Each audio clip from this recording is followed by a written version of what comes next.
I hardly ever eat fast food, but sometimes when I'm on a road trip, I will. And last Saturday, it was almost a week ago, I'm going dirt biking with friends, and I stopped by McDonald's. I order a Big Mac, and I'm there in person. I order it as a number one. They give me my bag. I grab it. I go to the truck. I drive away. What's the worst thing McDonald's could give you if they're going to fuck up your order? Well, you might say the fish fillet, but that's my favorite thing. And it was the fillet of fish. That's what they gave me. It was all, dude. You see the picture of the fillet of fish, and it looks, well, that still doesn't look delicious, but it looks better. I like this thing is a fillet of fish, like dry looking, with an unmelted piece of Velveeta between two buns. Half of a piece. They tear it in half. Dude, well, I start like muscling that thing down. Unbeknownst to me, there's tartar sauce on the other side that's dripped on my pants at this point. And I was like, this is the worst thing McDonald's could do to you.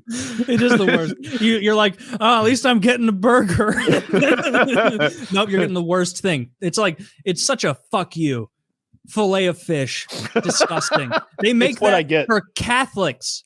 That's not for like, that's for Catholics on Fridays. That's not for people who want bad food. You're 100% right about that. That is why they added it to the menu. And but I like it. It's my favorite item on their menu. I think it's the highest quality item they make because their beef is so low. Like when you need that much beef, you find ways to make the bar lower for grades of beef, and then they give you that beef. To go to Kyle's house in the dark of night, not his house, just his driveway, and I want to check all the bags of fast food and see what he really orders. It would be a fish fillet. Fillet of fish. Yeah. Yeah, I promise you it would. You would go to a McDonald's, and if without we all went to McDonald's right now, I would order I bet it's a number 9, but that's just a guess, to be honest. I would get, because I know no, number 9 is 2 cheeseburgers, idiot. Is the number 11? Where's yeah, Trump? You got Trump me. knows that menu better than anyone working there. What a fool I was! Ask anyone, you morons, you don't know the menu. That I believe that 100%. I do. Yeah, when he said, menu. I know this menu, number 4. You're not going to trick me. It used to be this, it's this now. Yeah. I think it's the highest TV quality camera. item. The man knows his shit. He's got that memory. Yes, the highest quality item. There's really. They fooled everyone for a bit with chicken selects back in the day, where they're like, "It's real chicken," and it was better chicken. It was white meat chicken. When you tore it apart, you could see white meat chicken, like the way chicken looks, not that paste they fry to make everything else. Yeah, it was. And the nuggets are not good. The nuggets are just a way to kind of deliver the buffalo sauce in your mouth. Slurry that's been fried. Yeah, and it's it's fine. We've talked about this. I like the different shapes. I like the boot slurry. Pink. The chicken nuggets come in a big vat of pink slurry, and they are like out into these shapes. There's 5 shapes, I think, that they form the nuggets into, and they fucking fry that shit. And I will never eat a McDonald's chicken nugget.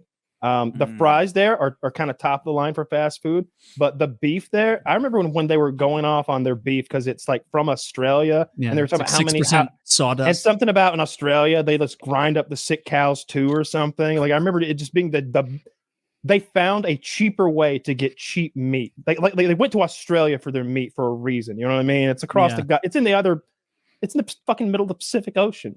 We're in America, and we're getting our beef from there. They're doing something awful to that meat. So I can't eat that either. So no chicken, no beef. So you're left with the fish. What about the sandwich. chicken sandwich? Isn't that better? If you get their best chicken sandwich, but the McChicken is just an oversized chicken nugget. Well, I would still rather get a grilled chicken sandwich from McDonald's than the fillet of fish. That is the second best thing on their menu. You would rather have a fillet of fish? The fillet of fish is great. It's got that tartar sauce that's full of sugar or whatever it is. First of all, I'm never buying anything based on health. And I get to pretend to be a Catholic while I'm eating it. What is this fucking Good Friday? Dude, what I like to do, I get filet of fish, and I walk around all the time with ash on my forehead to look down on their noses. It's like, for me, it's Ash Monday, and it's Ash Tuesday, and it's Ash all year. Cigarette over here. Yeah, here we go. Do you know about filet of fish, please? Do you know about McDonald's Sprite? Is it the same as McDonald's Coke, where it's like McDonald's they have a special deal where they get where they like they triple filter their water or something like that, and they use a different syrup or something. So McDonald's Sprite is legitimately different than any other Sprite you'll drink anywhere else.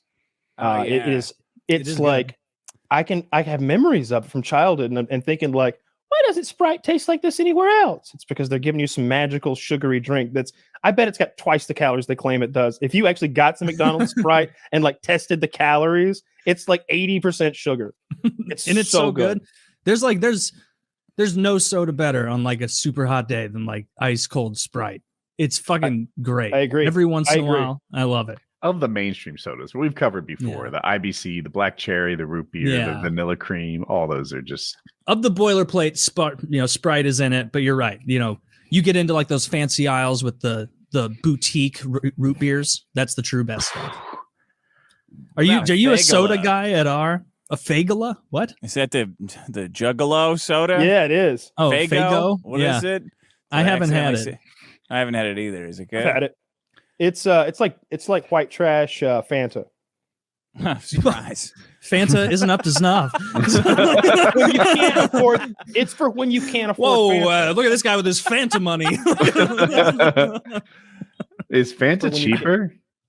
I don't know. I don't even know. The soda's different Mexicanized prices. soda. Yes. So I used to buy a lot of sodas to shoot them. And Soda prices have gone up. at It's hurting me. but at Walmart, the off-brand shit was like 99 cents a 2 liter. You could What get about the like, on-brand stuff? What's the I think root beer? it's like $2, $2.40 or something. A&W, yeah. Yeah, is A&W different than Coke, different than Sprite, or are they all the same price? At Walmart, they're like all similar price where I get it. Yeah, Yeah, I they'll mean, run they're like the deals. Walmart brand, like great value stuff is like a few cents cheaper. These are always like 2 for 1 for the 12 packs of like Coca-Cola shit, and it's like it's $10 for a 12 pack, so it's $20 for 36 sodas. I think FPS Russia Delivered. said Americans are fat because soda's cheaper than water in one of his It is, yeah. videos. I said that. Yeah, I said that in the video because it's fucking true. Because at the time I just wanted to buy jugs of liquid to shoot, and I thought water was going to be the cheapest liquid you could buy in a jug. No. I went into Walmart and the water was like $3 or $4 a gallon, and the soda was 99 cents a 2 liter. And it's like, all right. And I would routinely buy shopping carts loaded down with 2 liters. It'd be $80 for like $40. Yeah. yeah. Waffle House news. Well, see, I love Waffle House. like growing up, I always thought of Waffle House as this thing that's just everywhere. And that's because Waffle House was invented here in Atlanta 70 years ago. And there are more Waffle Houses in Georgia than anywhere else. We got over 400 in this state. There's only like 2,200 or something roughly. So like You're hoarding them. So the rest of you don't have the concentration of Waffle House that we have. So you don't even understand the experience. I want to quickly tell the international audience and the lame-o Americans here who don't know what Waffle House is about, like what it's about. They cook the food right there in front of you on a big ass griddle. And by they, I mean the ex-cons that are working there tonight. And it's a good thing they're there because they're probably going to be friends with a lot of the clientele who show up to fight later. So they'll be able to cool things off. It's Don't like do it, bro. hibachi. You don't want to go in like I did. Like there's gonna be a fight tonight. And the best part is the fight will be set to whoever had 50 cents last, because there's a jukebox in the goddamn corner. I know it doesn't make any sense, but there is. 50 cents gets you a fucking song in 2023. The bathrooms are disgusting, but the food is amazing. It really is good food because they don't skimp out on the ingredients. Don't get a T-bone steak there. That's just know where you are. But like, if you're getting like a waffle and some grits and eggs, it's an amazing breakfast place with a really fun clientele because they're open 24 hours a day, 365 days a year. They don't care like whose birthday it is, who got liberated today, like who's proud this month. They're working every day. Yeah. Even their upper management, like their CEOs, it's fucking Christmas, bro. Get in here. It's the waffle way. Maybe waffle Georgia way. has better Waffle Houses because that's where it is. Because the ones here that I've been to is not like they're not cooking stuff in front of you. It's not I like like to hear that. hibachi style. Where is they like- hiding the grill? It's a guy in the back, and there's like In a the porch back? that you There's can a like door? see No, him. you've been lied to. Bullshit. You've been lied to. That's not a real Waffle Waffle House. No Yeah, way. no, real way. Waffle They go into House is Huddle some House shit. or something. Dude, there's a Yeah. The one in Columbia, Missouri I doesn't. forget what happened. There was like a major hurricane that rolled into North Carolina, and Fayetteville was drowned. And it made the news that Waffle House used the locks. They closed. They're like, this is the first Wow, time we've that's locked the lock on this insane. door in 17 years. My word. They get robbed. I eat at Waffle House all the time. I am a huge Waffle House connoisseur, big fan of it here in Tennessee. And one time, not too long ago, I was in a Waffle House at like 1 a.m. with some friends, and this lady came up to me and recognized me. And she, like, not to be mean to her, but she was a bit rougher looking. You know, it looked like she had like Waffle House. She belongs in a Waffle House, right? And I mean that in the best way.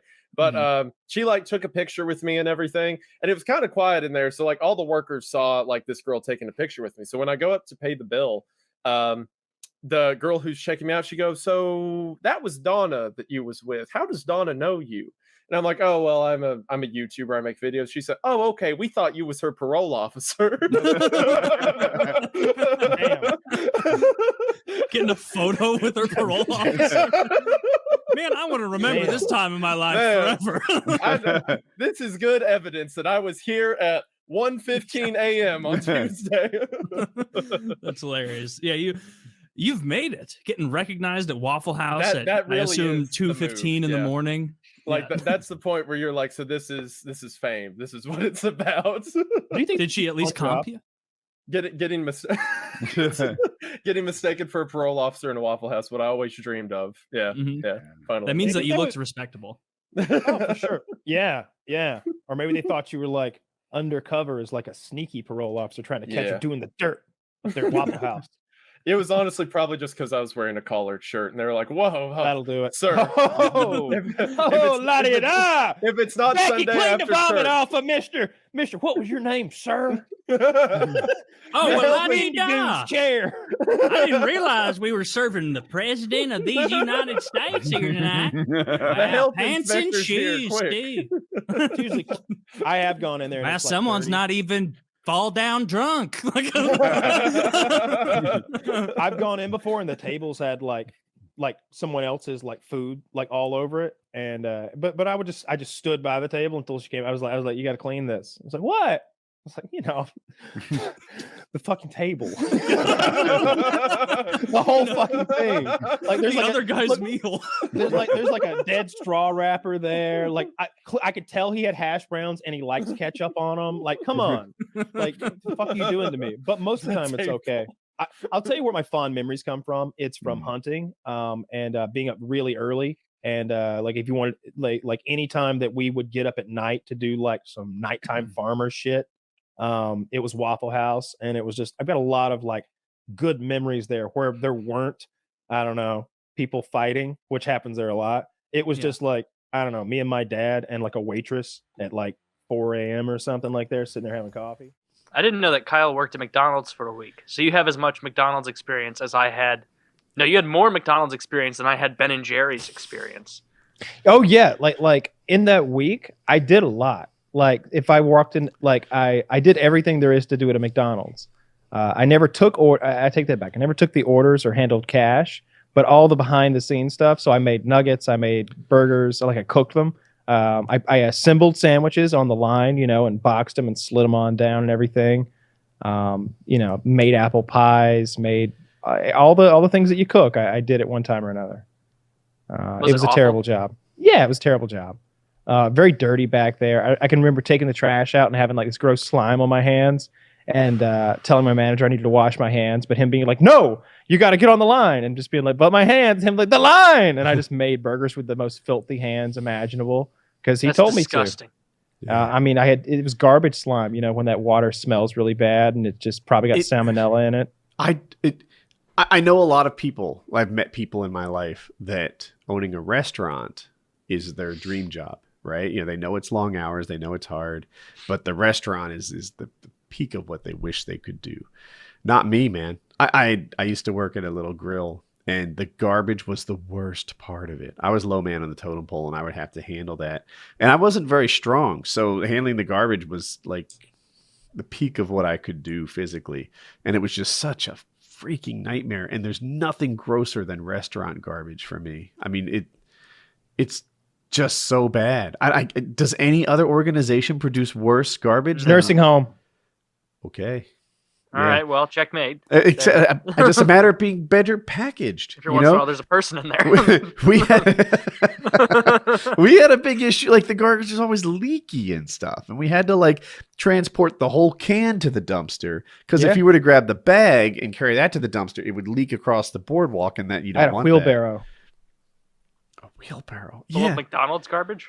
Yeah, there would be like multiple bags, like probably 4 to 5 big bags, like the big 50-something gallon ones, and you'd throw them in the wheelbarrow and wheel it across the parking lot to one of those sort of enclosed dumpster situations, and then bag by bag throw it in there. And I don't know, even at 15, I was about 6 feet tall, so they would make me do that shit because a lot of times it would just be me working with a bunch of girls or me working with a bunch of girls and that retarded guy they allowed to sweep the parking lot or some shit like that. I thought it was going to be a fun job. I had a couple friends that were working there, and I thought, oh, yeah, we'll be like, singing songs while we throw pickles at each other. But no, it was just super lame. My boss was such a goober. Like, I was cooler than him even as a 15-year-old working at McDonald's, and I knew it. He had married into, like, that McDonald's family. Like, the lady who actually owns the franchise, right? He had married her daughter. So he had married into like a little local Mickey D's royalty, and he thought he was hot shit. Cha-ching. Yeah, right. No other like, than my guess. The money fountain has turned on for you, my friend. No. The nugs are on me. Dude, I stole so much food. Yeah. I would always like. I don't even like McDonald's nuggets, but they were there and they were free. So I would have. They weren't free. Packets. You stole them. Yeah, they were free for me. So I'd have like packets of nugget sauce, like open, kind of like tucked around behind shit. And I would just be like eating nuggets all the time. Or sometimes I would just grab a whole meat patty and like just I just thought it was great to steal the food. So anytime I got a chance to steal some food, I would do it. I would bake like 2 or 3 cherry pies and then go in the freezer and like fucking eat 3 cherry pies as fast as I could. Shit like that. I had a Just hookup cram at in your McDonald's. face like you're like Oliver Twist in the back, hoping they don't catch you as you're slaving over hot stuff. I had a friend who worked at McDonald's, and he worked the drive-through. Big, strong guy. And we'd go and we'd order like a small fry, and back in the day, a small fry was like 50 cents or something. And then he'd give us like $21 worth of food. He just like, it's just like bag after bag after bag. And it's like how far is this going to go? And then, you did hand him over 2 quarters and I guess we're even. I told you guys about my friend from Buffalo Wild Wings, right? Yes, you ruined the. Wait, I read the story where the waitress fucked up. So maybe not. Tell us. No, just all the stealing of food reminded me of this. When I was a freshman in college, someone I knew from my dorm worked at the Buffalo Wild Wings near campus, and he didn't work there all the time. And eventually, got to the point where he was like, "You know what? Fuck this! Like, I'm not making good money. I'm only going when there's no games on because I'm a student. I want to watch the games for real. So I'm just gonna quit." And we're like, "All right, cool." And so he quit. And his last night, he came back with must have been 20 pounds of boneless wings in the plastic bags and a 5-gallon giant plastic pouch of honey barbecue sauce. Nice. And so he was rushing a fraternity at the time, and everybody fucking loved him because he just was like, "Hey, I got enough fucking honey barbecue wings for the next 3 weeks." And if you look it up on their menu, that's like $400 of wings or something ludicrous that he stole. And I guess I was like, well, how'd you get that out of there, man? Like, did you just sneak it out or what'd you do? He's like, no, they got in the refrigerator, they got a huge bag of wings and then a big bag of sauce. And so I just said bye to my boss. And then I walked back there and took them and walked to my car. We were like, there was no plan. And he's like, no, I didn't really even think it through till I got back to campus. And it was like, God, fucking idiot. But that's how it. So there was definitely no lock and key on the food at McDonald's. There just wasn't any good food at McDonald's to steal. Like I didn't want to take any of that home. But I did remember, you get a free meal. So I would make my own meal, and I would make like a Big Mac. But I like their grilled chicken breast. I thought that was the actual best thing on the menu because it was tasty. And I'd make like a double. I'd make a grilled chicken Big Mac. I always like coming up with like magical. I just make stuff, just add stuff to it. I definitely ate more. I ate more than they paid me. Like they were paying me whatever it was, $5.15 an hour or something like that, and I was eating like $8 worth of shit an hour. I had to be. That's a That's a feat at McDonald's to out eat them. Especially old school. And McDonald's, did you see the Reddit post of like McDonald's Next or whatever they're calling it? Yeah, it's so What is it? silly. It looked amazing. It was a really seemingly high-end buffet McDonald's experience with an amazing salad bar, and like they were really changing their image. It was nothing like the McDonald's that I have in my head. That's not that, because they're not doing as well as they used to. I think they've had bad numbers the last few years, so they're trying to figure something out. I know they just released some sort of new like dollar deal thing where you can get like 4 or 5 items for like $4 or something like that. I think it's like 5 things for $4, something like that. So they're really reaching, but going high end is not their. I feel like people dog on McDonald's so hard that they need to totally make it like the opposite. Like McJob is a thing. No one says like Job King or Wendy Job or whatever it is. It's McJob. That's like the job that everyone makes fun of. I think they have to pay extra just to get people to choose them over Wendy's. If they want to clean up their like dietary act and make it healthier, they need to go extreme. You know, that people think of McDonald's as the food that makes you fast, right? The Super Size Me thing was based on McDonald's. Everybody freaking like throws darts at McDonald's, maybe deservedly, but to fix it, McDonald's can't just be as good for you as Wendy's, which is not that good. They need to be as good for you as Whole Foods or something. Have you walked into a McDonald's recently? Like the redone ones? Like I haven't been to a shitty McDonald's. I can't even remember how long. All of them are nice if you go in on the inside. I don't know. In my heart, I just kind of look down on McDonald's and say, like, I wouldn't eat at a place like that. Like, this temple here gets better food than that. But I might be off target. Wendy's. Right? Chick-fil-A. It's better. Chick-fil-A is infinitely better than McDonald's. For the quality, it's got to be. I think I'm the only guy that still holds a grudge on their, like, Christian anti-gay hate bigotry. Like, even my daughter, who you would think would be very stick to her guns about that sort of thing. A little fickle when it comes to that hate chicken. She's like, those bigots make a good sandwich. Yeah. That's what I say. Look, if they had, go ahead. They could literally be grinding gays up to make that chicken and I would still eat it. That chicken is so fucking good. It's sweet almost somehow. And the batter is different. The whole experience is different. I like the waffle fries. I like the sweet tea. I like the lemonade. I don't care what they're doing if they were going after if they were going after me personally, I would still eat their chicken. It's good chicken. Put a mask remember how on. McDonald's used to have on their bags, it'd be like Mia Hamm's choice or like Michael Jordan's pick, and it's like a Big Mac, which he clearly didn't eat.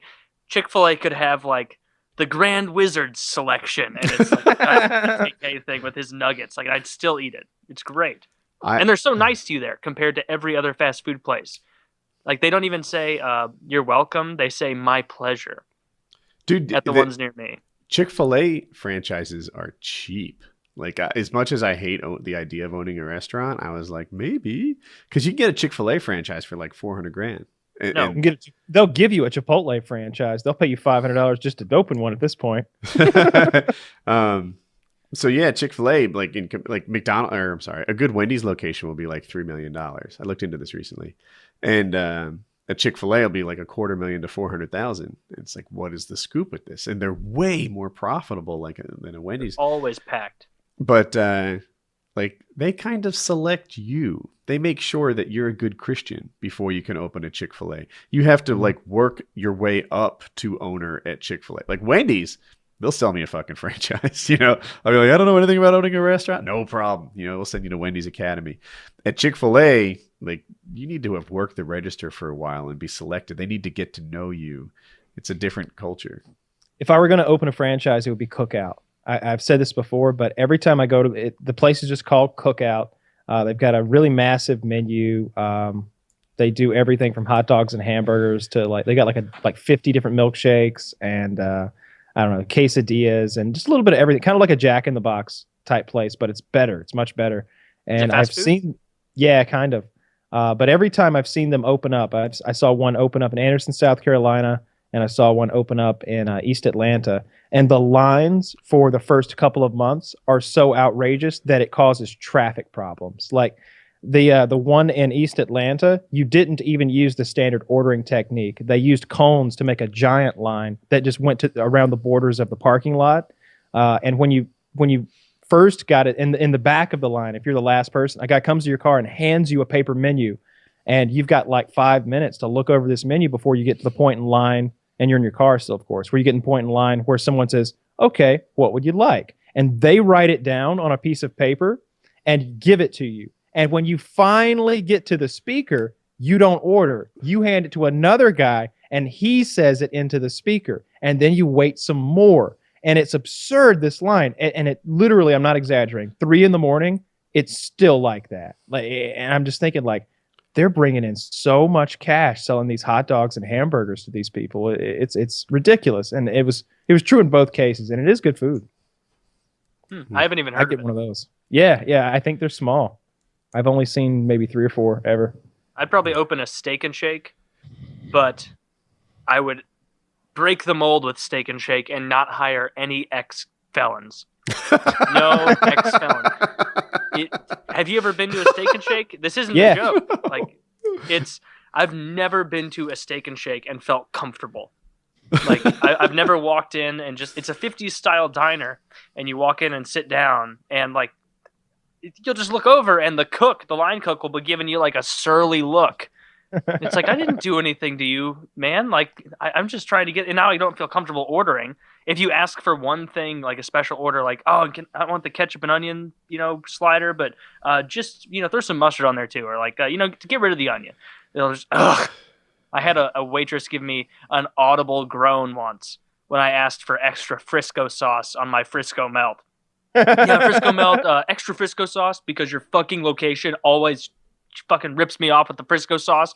Like, you're rationing Thousand Island back there. Stop pretending that it's an actual sauce you made up. It's fucking Thousand Island, and we all know it. Put it on there. Just, all right, sir. It's like I know you're on parole, but come on, give it an give me a smile. I think Five Guys would be a good one to get too, because like they don't have a lot of. So I think Subway's might be the best. Because Subway is so simple that there's not a lot of overhead. I feel like you could run a Subway out of a shack in your backyard. But Five Guys isn't much bigger. They've just got a couple of grills and a fryer, because all they do is French fries, hot dogs, and hamburgers. That's it. I think they do a vegetable Shit you can put on the burgers, though. Yeah, but I mean, all that stuff comes in bags and just goes in a little thing. It's ketchup and mustard and like mushrooms and jalapeno peppers. Like, that's all stuff that comes out of a bag or a jar. And I think they don't even freeze the meat, so they don't have the meat storage issue. It shows up fresh every day. By the way, Kyle, okay, literally today, before the show, I was like, I'm so hungry. I don't have much in the house to eat. I'm going to go to Taco Bell and get something to eat. And you know what I did? I pulled into the Taco Bell drive-thru line. I got to the place where you order. I scoured the menu for anything that looked decent, and then I told the person, no thank you, I don't want anything. And then I drove through and went to a different place. Fuck Taco Bell. Fuck all of its... No. Where did you go? Tell us where you went. Tell us where you went. Why does that matter? What food did you replace Taco Bell with? Oh! I thought you were gonna be like, what Taco Bell did you go to? Oh, in Boise. Yeah, that's not the one you want. Yeah, exactly. What did you substitute Taco Bell with? I went to a local fast food place that served burritos, tacos, really good food, Well, of course and I went there. Taco Bell. Yeah, Of no course that shit. Taco Bell. But If you the got some reason I authentic went Mexican burritos, I'd much rather go to Moe's. Moe's? Yeah, Are Moe's. you shitting me? That's not They're just as good as authentic Chipotle. Mexican food. They're just as They're good as Chipotle. not. They are not. I think Moe's and Chipotle are comparable, interchangeable. I think Chipotle is better than Moe's, and Moe's and Chipotle are both beneath Qdoba, because Qdoba has way better queso. Qdoba, I like their. Are you on my team, Woody? Yeah, chicken gumbo at Qdoba is my. That's the only thing I've tried there. I feel like I went to Qdoba, I got chicken gumbo, I won. Why roll the dice? But If you roll a 6-sided die and you get a 6, you fucking stick, baby. Have you guys ever driven through a drive-thru and had to stop at the second window and realize that you're the person who got nothing, and just look at the person and kind of, Yeah. Hey, well, the person's leaving. It was uncomfortable. If I went to Taco Bell, that would happen to me too. Yeah. You fools. All right. So for you two and Not everyone good. listening, this is what you do at Taco Bell. If you want something that's not ridiculous and is tasty, you either get a number 2, which is a extra large grilled stuffed burrito. I like the chicken one. It's a chicken grilled stuffed burrito. There's rice and it's not as good as. Shut up. No, shut up. It's delicious. He's not even talking. He's shaking his head. You get that, or you get the Doritos Locos Tacos, the ones that use the Doritos chips as the taco shell. Get one of each. There's a combo that comes with 3 of those motherfuckers. So just get fire, Cool Ranch, and nacho cheese. Do one of those and get them supreme. You can't go wrong with either of those options. They're delicious. My mouth is watering. Let me see if I can get to Taco Bell. You can absolutely go wrong. Because when you order anything supreme at Taco Bell, that means, do you want all the ingredients included in this, or do you just want a huge heaping shit pile of sour cream on this? And that's what they mean by supreme. That's the only difference, is a big shit pile of sour cream on what you're eating. It's disgusting. Go to somewhere local. Doesn't even mean if it's not tacos. Pull through, look at the menu, realize it's horse shit, and then go somewhere else. That's what I did, and I won't regret it. Here's why I'm Taco not going to Bell. have diarrhea later. Do you want to know why Taco Bell is currently the most successful fast food chain out there, growing faster than anybody else? I bet that's Absolutely not true. No, we're not gonna glaze over this, Kyle. It is absolutely not the most successful Totally fast food chain out there. Who is? Absolutely not. Who is? McDonald's. McDonald's is losing McDonald's. business. Google it. I'll get you an article. Here we go. Okay, let's look at this. This is what's happening. Is McDonald's losing business? Let's say they're up here with their business, and Taco Bell gaining business. It's like this. Like they're going like pretty that. effective. McDonald's is way ahead of Taco Bell, and to say otherwise is willfully ignorant. The McDonald's fastest is growing better than fast Taco food Bell. restaurant chain. here are the numbers. I have it. Okay. It is Subway. The next fastest Thanks. is That doesn't Dunkin' count. Donuts. The next fastest is Starbucks. After that, it is, I don't know this one. What's JJ? Jimmy John's. After that, it's Little Caesars. After that, it's Chipotle. After that, it's Popeyes. After that, it's Panera. And then 10th is Taco McDonald's. Bell's parent company, Yum Brand, said the chain's sales rose 6% during the period in which, let's see. Oh, okay. They rose 6%. Yeah, why would At the they same lie? time, here, Chipotle, who's right there in like the top 5 or something, their sales rose 10%. McDonald's, meanwhile, I'm trying to see how many stores they closed. No, that doesn't count. A 6% growth for Taco Bell does not count against a slight decrease in McDonald's because they have fucking 1 million stores. McDonald's does. Okay, so they got 1 million stores and they dropped 2.6% of them. What is that? That doesn't sound good. No, it doesn't, but it still leaps and bounds ahead of Taco Bell, who just feeds you the same 4 ingredients in different combinations and gets you I to don't know buy why it. I'm arguing about that. I have it, by the way. I have the 2015 numbers. I upped my game. And the fastest growing is Subway, then Dunkin' Donuts, then Cruise Planners. I don't know. Interested. Jimmy John's, Vanguard Cleaning Systems. This is a fucking whatever. Then, wait, what is this? Fastest growing franchises. I'm sorry. So it's not just food. That's why. Oh. 6 is Great Vanguard Clips, but Cleaning. 7 is Taco Bell. So if you just Originally go number 5 if we take out that cleaning service. Subway, Dunkin' Donuts, maybe even better. Jimmy John's, that's 3. They're actually number 4 in my head if you take out the non-food ones. Okay. So they're the Well, that's fair. I mean, Jimmy John's sucks as well. and by Jimmy the way, John's is horrific. number 5 would have been McDonald's. So yeah. McDonald's is better McDonald's. than Taco Bell. Oh, Absolutely. that's just you're a fool. No way. No, No. you're a fool. McDonald's is the bottom of the barrel. Taco Bell No, is it's completely not. different. It's not so there's a bunch. Everything else is burger joints, basically burgers and fries. Taco Bell is one of the few that's like a whole different thing. It's a fast food Mexican place, and granted, it's not real Mexican food. It's refried beans, cheese, a couple different sauces, and a few meats. That's about it. They got sour cream and guacamole. It's just a big. Like you said, it's the same 4 ingredients, and they just wrap them up different ways, but it's delicious.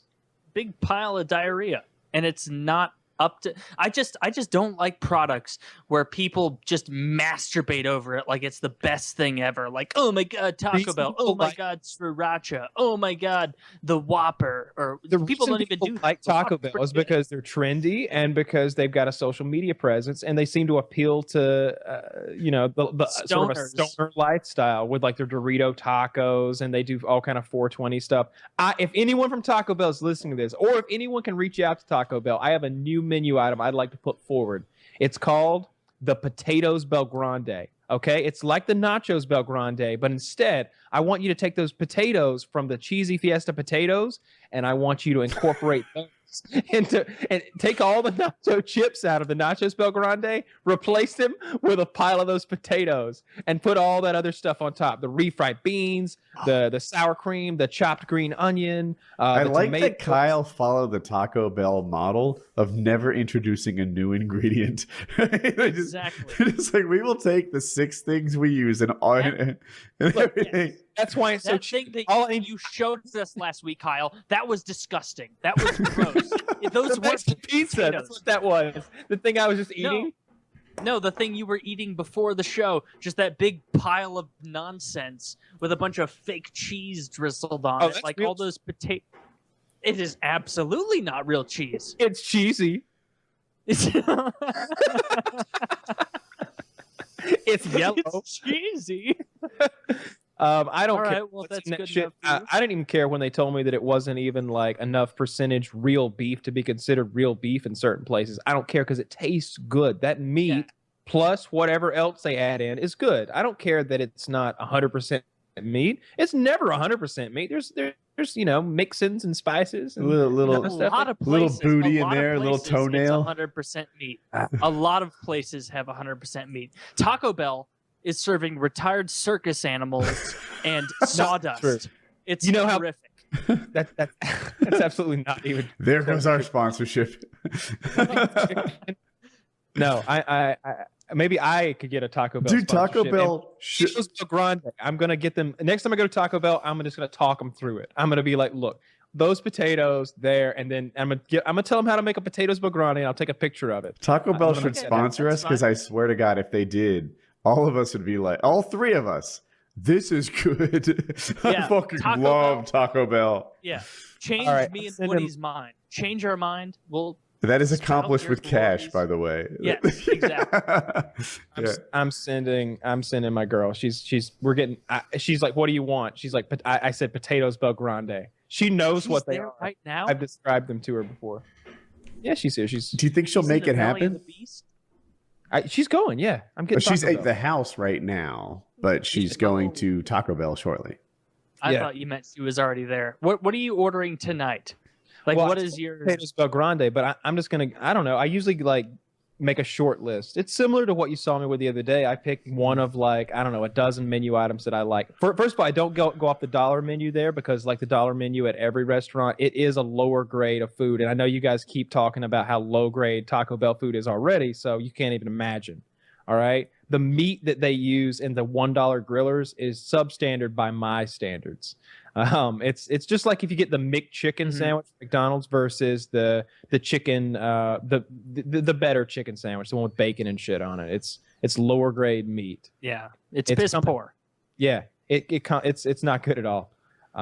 So I don't know. I like the Mexican pizza. I like the Nachos Bel Grande. I like the chicken grilled stuffed burrito. I like the Crunch Wrap Supreme. They used to have a special version of it that I like more. There's a lot of lettuce in this one. I don't need all that. What am I on a health craze or something? Exactly. Okay, one thing I will say that I like 2 or 3 weeks ago, I went to a Taco Bell, and I did get a crispy chicken quesadilla.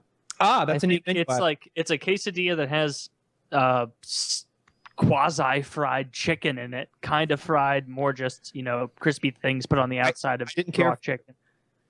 I thought it was decent, but I it did- also I- had no flavor unless you poured a fuck ton of fire sauce on it. If you didn't put a bunch of sauce, it was worthless. I put a bunch of sauce on everything, and I will say though, that was a new menu item, and I didn't like their crispy chicken. They've got a new menu item called the double.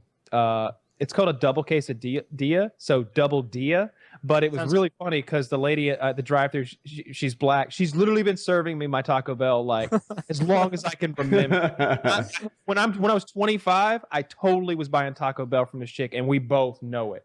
And so she's like, comes over the menu. I'm like, do you still have the crunchy quesadilla? She's like, no, we got the double dilla though. And I'm like, yeah, give me that double dilla. Double deal. Yeah, she called it that dilla, and I was like, yeah, give me that double dilla. And it's pretty fucking good. So I like that. I like the double quesadilla they got now. Their quesadilla is really good. Is that your favorite fast food place, or do you have one that you like more? It depends. We've talked about this a lot before, but it's just like, where do you draw the line on fast food? Because I like Burger King's Whopper. I like the flame broiled thing. I like Wendy's spicy chicken sandwich. I like McDonald's Big Mac, believe it or not. There's something everywhere. If you consider something like Five Guys Burgers and Fries fast food, that's some of the best food I've ever had. Those hamburgers. There's and no French drive-throughs for that though. It's I not. just consider fast food drive-through. Do you have Churches down there, right? Church's chicken. Yeah, it's okay. Churches is the shit. Yeah, I it's like good. Churches. I like Popeyes. I'm not a big chicken fan. I don't like fried chicken. Like chicken on the bone grosses me out. No Bojangles. They're down here. We call it bow time when we go there. There's a meal called bow time, and they give. I swear to God. All right, so it's a big fucking cardboard box, bigger than I can do with my hands right now, and it's made in the shape of one of those old school toolboxes. So there's a handle on top, and there's a spot for half a gallon of sweet tea to compartmentalize into it. I'm not even kidding. So here's what it comes with: like 24 pieces of chicken, like 4 biscuits, 2 sides. I usually add a third side, and a half a gallon of tea, and I'll eat most of that. It's I call it bow time. By yourself? Yeah. Like I won't eat all the biscuits usually. I want to tail Kyle and see what he really eats, because to hear the tales of it. When I every other night, or all right, so maybe 2 or 3 nights a week, I have an extravaganza of some kind. I have a huge, massive, super unhealthy meal, but I don't think I've eaten today.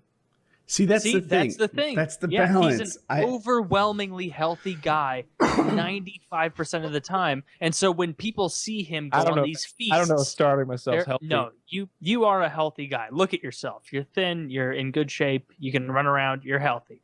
And so when people see you feast on this nonsense and these disgusting entrees that you get from Taco Bell, they think, oh, why am I such a fat fuck? I eat the same things, but they're eating the same thing every day. You are skipping meals. You're busy with shit. So when you finally do get a meal, you buy a big feast and then you eat a bunch of it and then you don't eat for 18 hours. You've got to average. You need to average like an hour of workout a day throughout the week, and you just it really is calories in and out. I eat really, really shitty stuff. It's and physics. Tons of it. Last night I ate half a gallon of ice cream. Mongolia is a pretty country. That would be if I wanted to travel to Asia. Japan would be neat because of how many people there are and all their cool vending machines and technology. And then Mongolia seems almost like untouched. Taylor, There's only they'll like mail 4 these million panties right to you. You don't have to go to Japan find a vending machine. No, I do. Okay. I have to go. It's probably like it's like seafood on the coast. It's just better. Like that's what you get. You get fresh Japanese panties right out of the vending machine, and then afterward you get yourself a Sprite Zero Chill. I struggled with the exchange rate in Japan. I should have just put a minute into it so that I knew how much I was spending all along. But the exchange rate is like 33,000 to 1 or 16,000 to 1. I don't know. It's something you don't bump into all the time. So you get your bill for like hotel omelet and it's 66,000 yen. And you're like, I don't know. I haven't paid 66,000 anything for a while. Is this even a lot? I'm not sure. Yeah. It was. It was still was. That's a funny like realization in the lobby where they're like, "Oh no, sir, exchange rate is 8,000 yen to $1," and you're like, "Oh, these are some expensive eggs." Like $37 for the buffet downstairs. Is that 2 eggs? This is just 2, right? Oh my! I remember Japanese eggs. the last time I was in a casino, I was so assaulted by the prices that when I finally got out of there and got to the gas station down the street and bought like coffee for the morning, I was shocked that I got change from my 20. I was like, really? You told me that coffee was $2. What? You're crazy. I just paid $18 for oatmeal.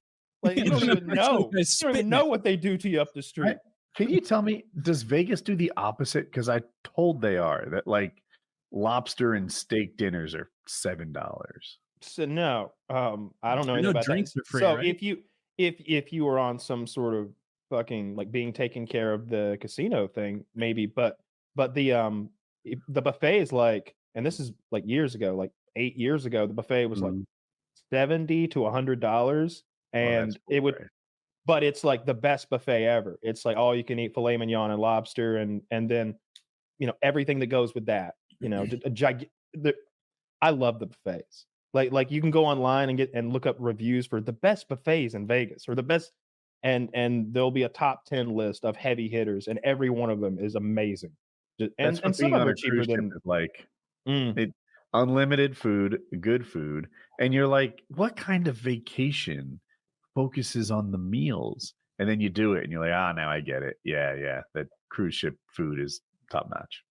Yeah, I watch one of those travel channels where he will go to like Thailand and he'll find maybe the cheapest. Oh, he did the cheapest buffet in town and then the most expensive buffet in town, and the cheapest buffet was awesome. He's like, you give these people 78 cents and you get this bowl and you do whatever you want.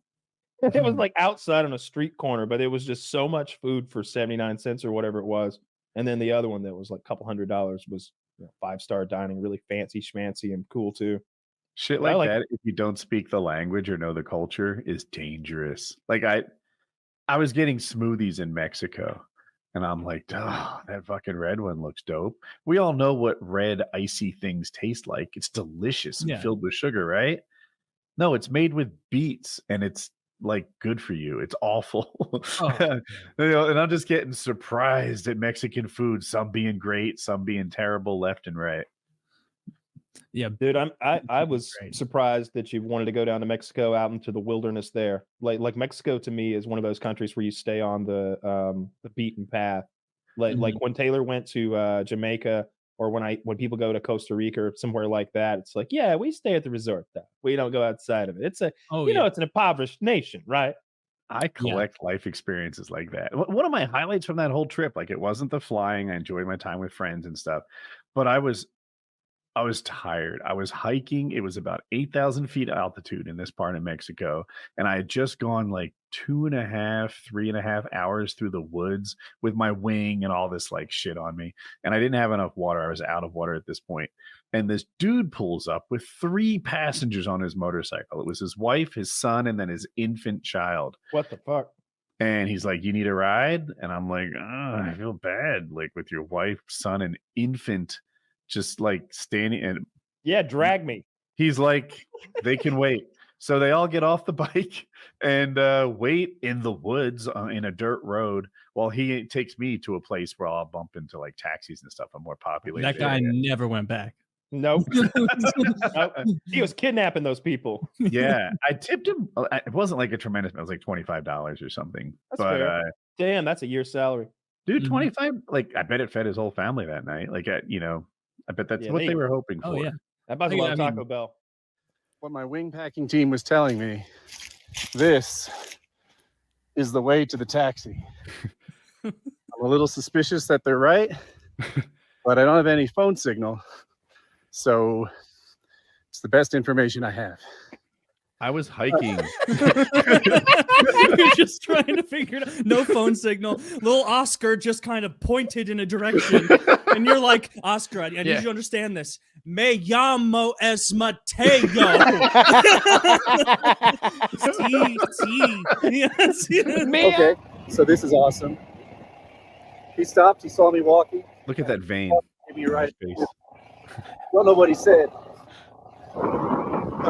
Please do not hurt my family. Run away. I would take you anywhere you want to go. Please do not hurt my family, sir.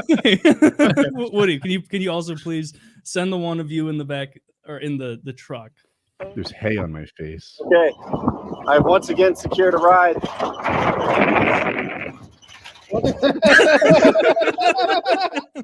But we're Look at the moving vein. along. He thinks there might be a taxi. Oh no!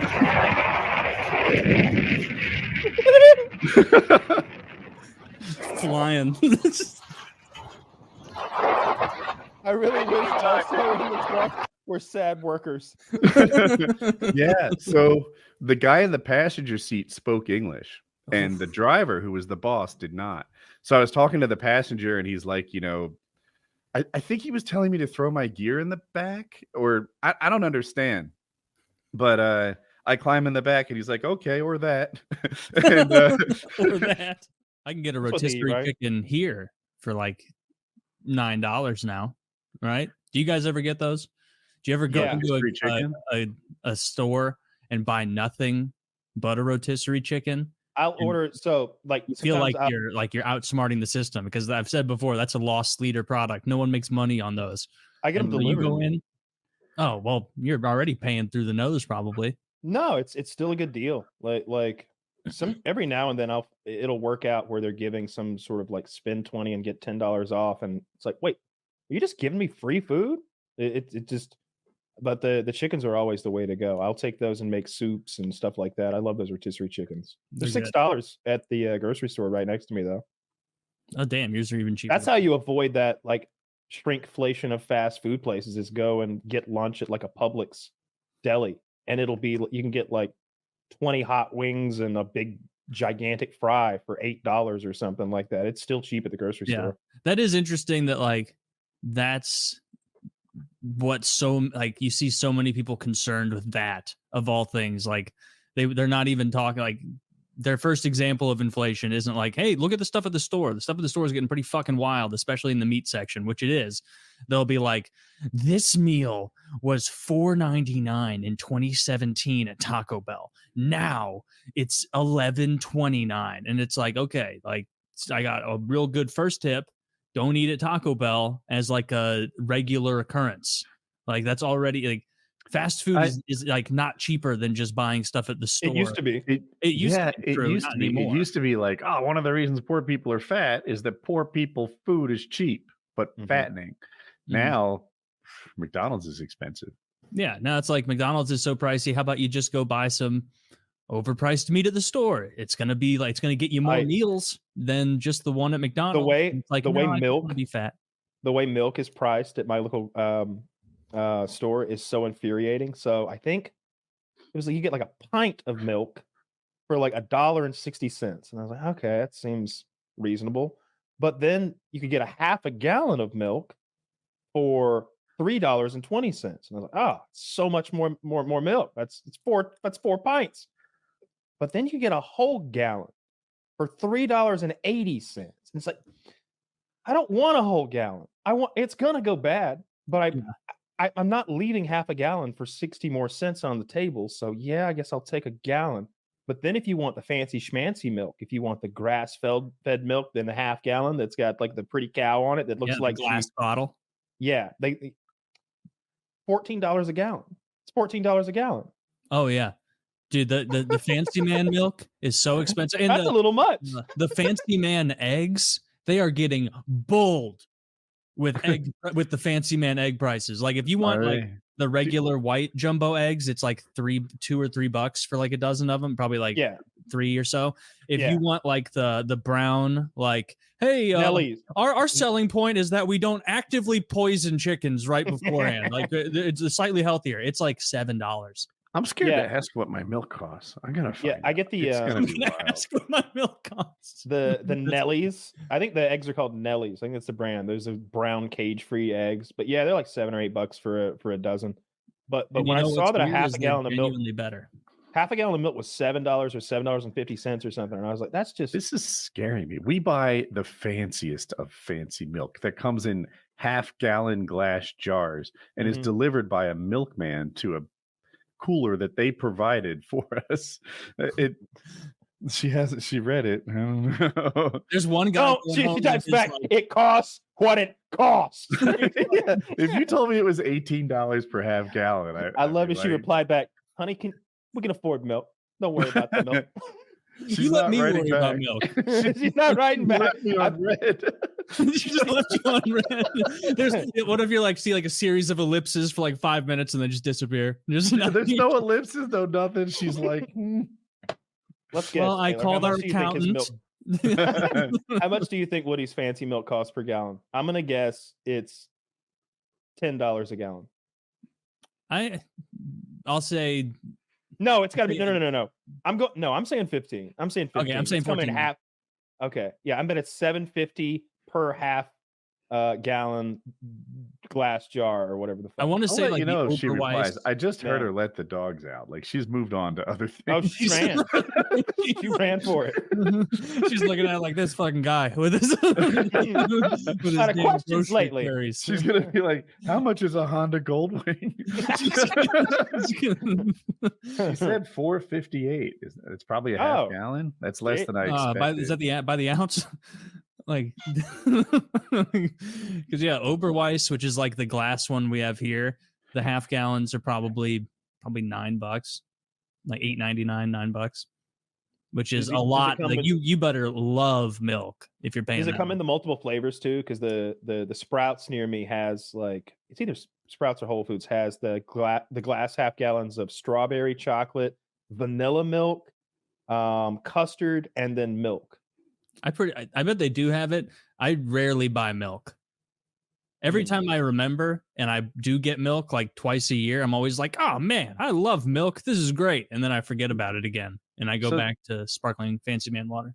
This is what we pay: $2.58 for a half gallon. It's $4.58, but $2 of that is the glass bottle that we get refunded when. That's crazy. That's cheaper than the cheapest milk at the store. Well, I won't fuss. All right. Yeah. Damn. Maybe you got grandfathered in. It's not- possible. The old milk price. Like you having a milkman makes me imagine like one guy in his little outfit coming White down. outfit, got the hat. Yeah, he's got the white outfit. He the might hat. be that guy. I know his truck is all milkmaned out. Like it's not some random box truck. It's got cows on it and shit. Every single day he's sitting down in his little house with his wife, his little life, and he's like, and Lord, I pray that you help my children off at school and that you once again bless the Woodworth household. His podcast or whatever he does going strong, Lord. I had the opposite happen to me. I went to Chick-fil-A today, right? And there's this like really pretty 18-year-old girl like at the window. It's a drive-thru. Harder. Say it again. She's 18. I'm something like that. And anyway, she's like super nice to me. Like, hey, how you doing? And I'm like good. And she's like, all right, how's your day going? I was like, fine so far, I guess. You know, that'll be $8.53. I'm like, cool. Like, do you want any condiments? And I'm like, no, I'm fine. She's going on like, huh? Are you sure? There's nothing here that like you want? Like I could get you something? And I'm like, what the like? I'm 43, right? One of my superpowers is being invisible to 18-year-old girls. Like that happens. It'll happen to all of you. And she's being so sweet. And you know, like later on, like, you know, we get the money. She gives me my car back. Are you sure? No condiments, nothing here I can do for you? And I'm like. No, this is a She drive. just wanted a dirty old My man. manager's watching and he thinks that I'm hoarding condiments. So just tell me what you want. Right? No, really. Honey mustard, ketchup, whatever you want, sir. Just one. She asked me at least 3 times to make sure my day was good, at least twice on the condiments and a couple random like how you doings. And I'm like, man, this girl is really taking an interest in me. But just, she was so sweet about it. Right? She was so sweet about the whole thing. It felt like she was hitting on me. But I know that can't be the case because that's just Chick-fil-A. People at Chick-fil-A that work there, it's almost unsettlingly nice. How nice they are to you. Because everywhere else you go to McDonald's, you go to there's a McDonald's that I go to every so often, and I swear to God, I have to be like a carnival barker or like a bull auctioneer when they hand me my food. Where I'm like, hey, Alexa, ketchup. Like, that's what they're just throwing it at you. Slam that door closed, and I'm ketchupless because it's like they open it halfway out to like sneak my bag. And if I tell them as they're putting the bag out, like I'd also like some ketchup, they look at me like I just told them I want you to run a half mile to the nearest ketchup fountain and get me a fresh glass of it. Like they back in and. It's because you're white. Yeah, like, well, I mean, it's white people that do that too. It's just a McDonald's of, we're really cutting back on ketchup stores. And so try and get them out of there before they can remember. I hear you, but this I was isn't my talking- first rodeo at Chick-fil-A, and this girl was just unnaturally nice to me. I still don't have an answer for it. She those big ketchups there, the really big one that's like you can either peel the whole pouch back and dip into it, or you can just peel the front off and like squeeze it out. Capitalist innovation right there. They got the ketchups. Mm-hmm. They do have the best ketchups by far. Chick-fil-A does. Waffle fries. Chick-fil-A. Yeah, they don't give you bullshit packets. No. Or Taco the little Bell. cups that you like squeeze the ketchup into, which are very frustrating. My daughter Taco Bell tried to not give me any hot sauce the other night for my $26 worth of Taco Bell that I had. and I was just like, the diet's done. That's like 60 No, tacos. this is like a week ago. I'm still eating fairly healthily, but it's like $26 worth of Taco Bell. It's 2 bags, and one of the bags has a box inside of it. Okay, like it's a lot of fucking food. And she just hands it all to me, and I had already said, like, she was like, "You want any sauce?" And I was like, "Yeah, a little of everything," because I do. I want like 5 or 6 of every kind of sauce they got. There's no sauce in the bag. There's no spork for my cheesy fiesta potatoes. There's no straws for my soda. So I just sit there and like it's nighttime. It's like 11 p.m. and I'm just looking, and nobody has come back, and maybe a solid 45 seconds has passed. So I just go, and just lay on the horn for like a solid 3 seconds. Let's make sure they hear. And someone comes shuffling over the door like, "Yeah, what is it?" Some hot sauce and some ketchup and some straws and some napkins. And they just looked at me like I was insane, and I was just like, "Yeah, now." Like I was so angry. And he looked at me like I was crazy. I was like, "Yeah, now." Like, what the fuck? Like, I just bought $26 worth of like this bullshit food that you sell. Like, come on, I want my That's hot a huge sauce. sum of money at a Taco Bell too. Mhm. Like, so that's no joke. That's like I keep reiterating it because it's so goddamn much. You're an Taco entire Bell. construction crew worth of food. More. They've got a 10 for 10 deal. For $10, you can get 10 bean burritos. I got $26 worth of Taco. Did you get 10 bean burritos in your $26 order? I don't do that. Because that would have been disgusting. I've done it before. I've ordered 10. I've ordered 5. I've like mixed it up because they will, and I've gotten like 5 soft tacos, 3 crunchy tacos, and 2 bean burritos, and then just eat it all myself. That's gross. Yeah, I love it. I really love Taco Bell. And normally, Sharandra works up there, and I'm not just saying that. That's her name. Sharandra has been selling me Taco Bell since I was 17 years old. She's been working at Taco Bell, and when she's there, I recognize her voice. I know on the speaker that I can talk quickly because she knows the menu. But if it's anybody else, I know it's a real crapshoot. I'm not. Do you getting ask it. for like, is Sharandra there? This is a real ordeal. It'd be quicker if you could grab her. Well, she doesn't make the food. She's got those nails that are like crazy long and curved. So she actually has a hard time even handing me the bag, but she puts the stuff in there. I think those nails help her like really capture a lot of extra sauce or something. But she's just swiping the card. One of those crane machines that grab like stuffed animals and stuff. They're crazy long. But yeah, I hate just fast food employees. I know they're working for minimum wage and it's a shitty job. But it is different when you go to Chick-fil-A. They're happy, they're perky, and they're good looking. They have some sort of interesting hiring practice there. Because like every time I go to Chick-fil-A, I see one chick in there that I'm just like, I wish she was over here. I wish she'd put my ketchup into my bag. And that's not a clever euphemism either. I just wanted to come over here. There's always some good looking chicks at Chick-fil-A. Yeah. Chick-fil-A really changed the game. They don't have that downtrodden look to them like Burger King and McDonald's employees have. Like if you're at Burger King, like those people, you can tell. They know that this is life is on that downward curve. They're like, yeah. Some of them walk around like they're the ghost of someone who was murdered at a Burger King 6 years ago and just can't escape. That's now their destiny. Just whoa, set in there, and I feel for them. But at Chick-fil-A, everybody's having a good old time. They're like everybody's high fiving everybody back there. It's Cold a bunch of Stone like early 20s. is the peak of that kind of behavior. They sing. They sing, often zippity-doo-dah. Those They will most sing as many times as you put change in, or maybe they don't do that anymore. They probably changed the policy to where they only have to sing like once every so often, because they used to do it to where every time anybody at all they have to sing. Just put some Have you ever- quarters in and keep them going. That's great. Yeah.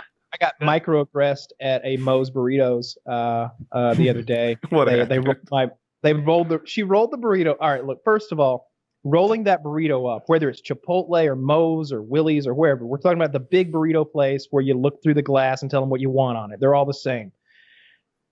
If you don't have a professional burrito roller there who's getting that steamy burrito rolled up in time, then it's just shit. And so this lady like sticks her thumbs in it like she's trying to like blind a Game of Thrones character and just gouge it. And I was just like, and she's about to roll it up in the foil. And I was like, whoa. She's like, what? Some salsa verde? And I'm like, no. You know what? Like, I was like, well, it looks like the burrito is torn. I can see the beans coming out.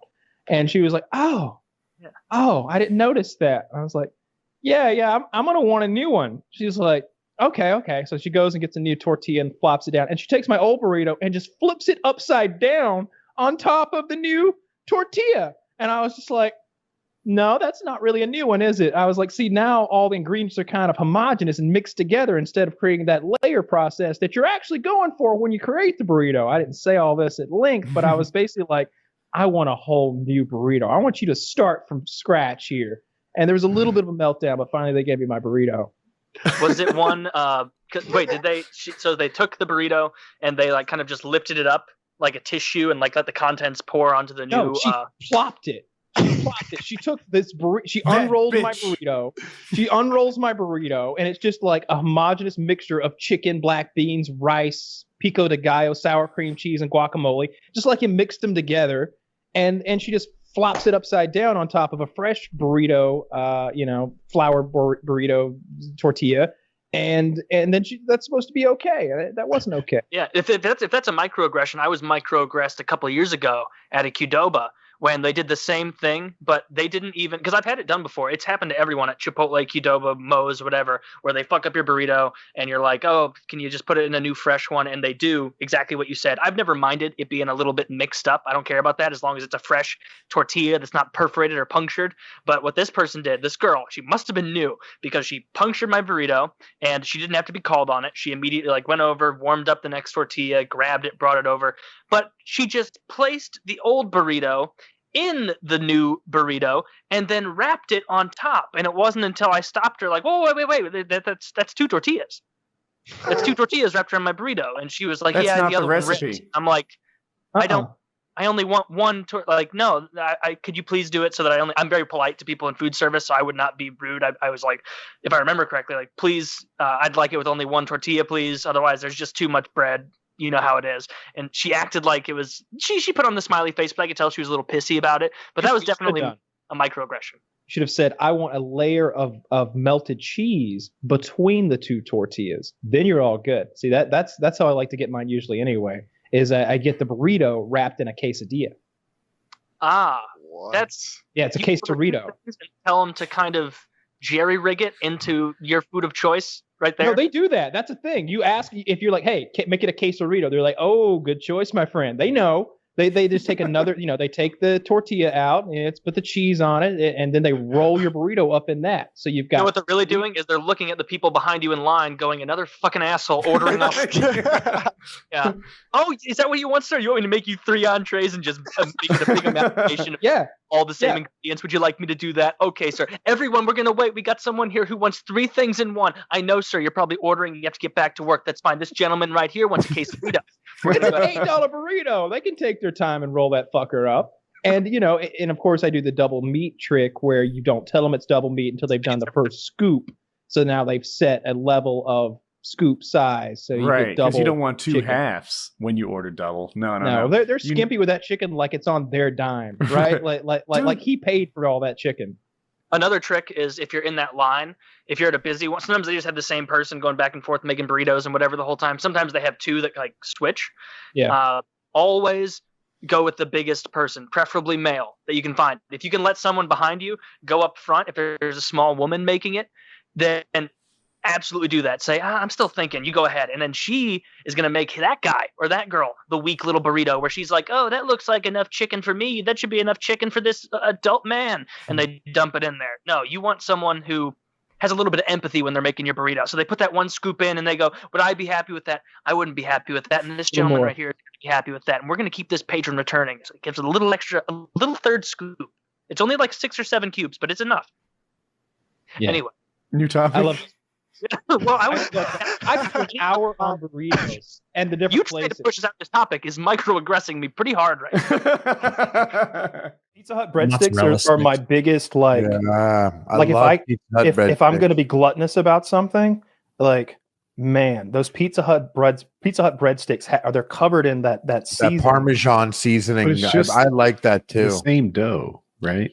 It's better. It's different. But they got that. They do the same thing with that butter cooking of it, where it's like crisped up with their little Pizza Hut butter. It is a guilty pleasure of mine too. And their marinara Pizza Hut buffet. I used to go off on that shit. Their marinara is really sweet, and like that takes me back to my childhood of being in at Pizza Hut and all those like baseball parties. And I would eat I wouldn't eat pizza. I just wanted my own breadsticks. Like that's what I want. Like Pizza Hut pizza's fine, but I love Pizza Hut breadsticks. I want them now. Not the gourmet, but whenever I order breadsticks, like it's been a year since I've done this, but like at a pizza place, I'll be like, you know what? Today, calories aren't real. I'm going to order pizza. And I'm like, I'm going to get pizza, I'm going to get cookies, and I'm going to get breadsticks because calories are fake. And then as I go to eating, I have the pizza. It's whatever. It's fine. And then I have the breadsticks, and I'm like, this is just pizza that I assemble here in my hotel room. What kind of horseshit is this? I'm dipping bread in this. I'm dipping the same bread in the same salt. I could have. Well, that is what it is. How much? It's a little modified, but it's close enough that it's a redundant order for sure. Yeah, me and Chiz were you get talking like about cheesy bread and marinara dipping sauce, but that's like what almost all Mexican food is. All Mexican food is that's just eating the same things, variations. combinated, just reincorporated into a different shape. That kind of. Chiz and I were talking the other night about how inflation has like ruined Taco Bell's entire menu. But I'm looking at these breadsticks here on Pizza Hut. Guess what an order of breadsticks costs from Pizza Hut? $5.99. $8.99. $5.99. $6.99. $7.55. $7.55 for an order of fucking breadsticks. That's fucking it's not even, dude. It's not even that bad when you consider what a Taco Bell quesadilla costs. What do you think? I'm going to make sure I get the number exactly right. What do you think the chicken quesadilla at Taco Bell? Which is their best? This at the store or on an app? On DoorDash. On DoorDash, I'm going to say $7.89. Yeah, I'm going to say like $9.50. Like it's $7 for just the quesadilla. And it's not even with what is it with meat? Oh, no, that's with the meat. But like if you want the like if you want the combo with a drink, and do they come with fries? What's the side on it? Nacho. They usually throw in like nacho they have these chips cool cheesy fries now. They have like fries with like a cheesy dipping. Taco Bell sucks, and it's always sucked. Their food is gross. Yeah, I love never it. Been good. I agree with everything you're saying. I love it. What do you get from Taco? Like I'm shitting on Taco Bell, but I got Taco Bell like a month ago, and it was so good because I knew what to order. Taco Bell is so quote unquote bad. I love it. That I actually every time I go there, I have reliable orders that need to be ordered because I'm going to be a little adventurous and I'm going to order 1 or 2 things, and those have like a 70% fail rate. So I always got to get a beef chalupa. I think their chalupa is one of the best things on the menu. They never fuck it up. You can't really fuck it up. It's just like the tortilla is good. It's got like those little bubbles on it. Exactly. Like it's amazing. I did always like a cheesy gordita crunch, but I've seen people fuck those up. But I'll do a chalupa, and maybe I'll do like a couple regular tacos or soft tacos, and then I'll do something adventurous, which could be like a collabo thing they've made, or some Lux craving box. Some burrito type thing. I do like their boxes. Actually, they have the best combination things. I always have to look at the box and usually find something that has a chalupa or regular tacos and then build outwards from there. But I always over order at Taco Bell, and I do like throw out 20% of what I order. So So what I like now, if I'm going to get Taco Bell, I like the Mexican pizza. I feel like it's one of their tastiest items, and it's like filling, and I like the crunch of it, and it's like substantial. I like that sauce they put on it. I like the I buy burrito. Taco Bell and I throw it right out. Like I'll buy something and I'll bite it and I'll be like, oh, and Yeah. I'll throw it right out. Oh yeah, I've had that exact experience. I've had the exact same experience where I was like, that's a miss. Yeah, throw it right the fuck out, and then I'll have like a taco that you can't fuck up. It's like a little soft taco or a hard in rice high burrito school. All I would hit up at Taco Bell was the nacho cheese chalupa with steak. If you say with steak, it has better meat in it, and better meat means like by Taco Bell standards. So I know I used very to eat steak because it was definitely better meat. Yeah, nacho cheese with steak. That was my go-to when I went in high school because it was only like an extra 30 cents to get steak instead of ground beef, and their ground beef is fucking horrid. I heard a rumor that it's like dog food grade meat in Canada. Yeah, it's fucking retired circus animals grounded up. They squirted out of a gun. Pretty much. It's real gross. I like back in the day I would get the double XL chicken grilled stuffed burrito grilled. And I would get cheesy fiesta potatoes. Yeah, those were amazing. I would get the cheesy fiesta potatoes. I love those. And they used to do these mango frutista freezes where it was like a mango slushy with strawberry compote on top, like that sugary like strawberry chunks. That thing was incredible. That was so good. I would eat that a lot. Yeah, and Taco Bell used to carry Baja Blast. I wasn't a big Baja Blast fan, but going to Taco Bell was a little bit of an event to have a Baja Blast because it was the only place you can get it. I like it when they mix it right. They've got I hated Baja issues. Blast. I always felt like it was. I felt like it was a psyop trying to get me to enjoy Baja Blast because I never once thought Baja Blast was tasty. It's good. I never did. I got it every time, and I was always like, why don't I just get regular fucking Mountain Dew? No, it's superior in every way. Let me tell you about the Baja Blast. First of all, they got a quality control issue over at Taco Bell that extends far beyond the food. Do they? Because in case you don't know, Baja Blast doesn't come in like a gel pack like Coca-Cola and Sprite does. They mix Powerade and Mountain Dew straight up at the machine by hand. If they don't get the mix just right, it's gross. But when they get the mix right, it's my favorite soda. I didn't even know that's what the Baja Blast was. That's fucking dumb. It's blue Powerade and Mountain Dew. No, I didn't know they were fucking. Yeah, they got a guy back there mixing 2 drinks for me. Blue Powerade is one of the worst flavors of Powerade. That's why you got to add Mountain Dew to it. Mountain Dew is my least favorite of the clear. It's the sweetest of them all. Think of it. It's the sweetest soda. Cool. So it makes a good mixer. He's not a real gamer. Don't even tell him. He's not a real gamer. No, it was never in the same ballpark as Sprite as far as the green sodas go. I one time was behind someone at a fast food. I think it was Carl's Jr., but it had a Coke Freestyle machine in there. Mm-hmm. And I got my drink and I sipped it. And I think it was for the car behind me or in front of me. It was grape Sprite.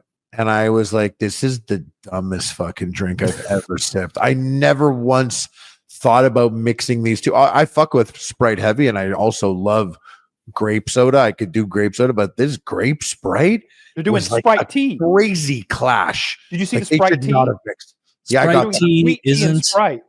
I got that. It's just tea and Sprite, isn't it? It's not great. Of course, it's not great. It's disgusting. That sounds disgusting. It's just Sprite with someone just put like a kind of like a not that good iced tea in it. Yeah, it's like Sprite with the whisper of tea. It also has similar to the 2 drinks, though. It still has that tea. You know, when you drink tea or eat spinach or like that astringency, you kind of feel in your mouth, that little bit of drying feel from like a dry mouth thing. Yeah, like they still somehow have that in the Sprite tea, but none of the great parts about tea. You like spinach? I like spinach. Yeah. Spinach is one of my favorite. I make some lettuces. I make some delicious cream spinach. I fucking kill it. It's amazing. It's so rich. I don't ever cream my spinach because if I'm eating spinach, it's like I'm trying to be kind of healthy. Oh no. There's nothing healthy about cream spinach. It's so much butter. It's so much cream. And then you throw cheese at it like you're mad. It's crazy. So it's so bad for you. Maybe just sounds good. cut the spinach. Maybe just to have cream and cheese in some sort of blob. Oh, that that's you the spot. feast on. Like a warm holiday beverage. So just cream and cheese and butter. Yeah, you need the cheese, the spinach there for a little roughage in your diet. It's just vitamin. Oh, look at Mister. Don't forget your greens over here. Wow, Where were you in roughage. 2018? Yeah, it turned. I thought spinach was 2018. Kyle was like, vegetables are the devil. He was like unironically calling all of it the devil's lettuce at the time. Being like, no, I won't eat this shit. Which was fair. And then he got shredded, and so We'll see. But then when I watch like maybe not Ronnie Coleman, but maybe Jake Cutler or whatever his name is, like several of those guys I've heard be like, they'll ask them about their training diets and what they eat, and they're like, vegetables. I don't eat vegetables. What would I need a vegetable for? What kind? You mean like potatoes? Sometimes I make some oven fries. Like they genuinely don't eat vegetables. I don't think you need vegetables in your diet. I like vegetables. Sometimes I'm like, oh, I need it. Sometimes I need it. You need vegetables sometimes to make a dish taste good, because it's like if you're having stir fry and there's some kind of stir fry. Of course, you need stir fry. You need vegetables. You need the carrots. You need the water chestnuts. You don't need need them the way you need protein and carbohydrates and sugars and whatnot. I'll do something like drive on a trip. I'll drive a trip to New York, stopping at gas stations and eating in fast food restaurants, and then eat Italian food in New York or something like that, and eat all these American food chains that I like. And then I get home and I'm like, I need a fucking real vegetable. Like, and I have that desire. I'm like, I need to eat something that's not fucking buttered from a restaurant. I need it to be a vegetable. I need to make it myself.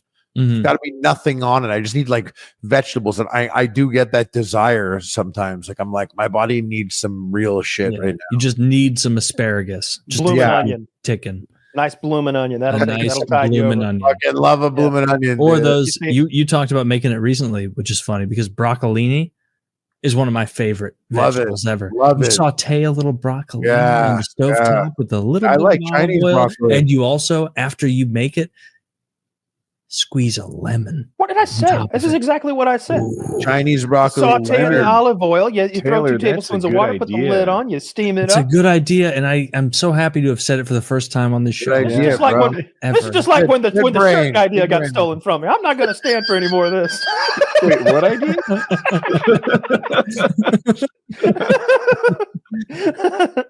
Fucking stolen valor over there. No, not me. All right, I got to eat dinner. I'm hungry. starving. I didn't eat today. I'm dying. Kyle, it is 11 p.m. What's your point? No point. I want to talk about Grubhub because Taylor has gotten Oh my god! I Oh, need the to peak. talk about into the how way- Chiz and I live. He has seen it with his own eyes. I talked about it many times about how poorly I eat, and I don't think it really sank in with Taylor the amount of meals that there were or how shitty they were. So go ahead. just the amount of like, and this isn't. I'll preface it. None of this is a bad thing at all. It's just I've never ever been with people who order meals like this and do it like this with Grubhub. I hadn't used Grubhub before I came on this trip, so that could also add to it. I don't know how people do it, but the first night we're all sitting there, and Kyle orders something off Grubhub. Chiz orders something off Grubhub, and I was like, oh, this is neat. I pull up my phone and I order something off Grubhub. I'm gonna get some Buffalo Wild Wings, wherever the fuck I order. A little bit later, the people start showing up and you get it. And I'm like, this is an awesome service. Like, this is fucking great. They just show up with your food. This is restaurant quality food right in front of me. I eat it all. I'm full. I want to go back to playing Magic the Gathering. I look over and Kyle's food and Chiz's food, it's been dabbled with a bit. It's been poked about. It's been, no, thank you. And there's like one fry and one bite missing from both meals. Maybe a couple bites, and they're both on their computer again.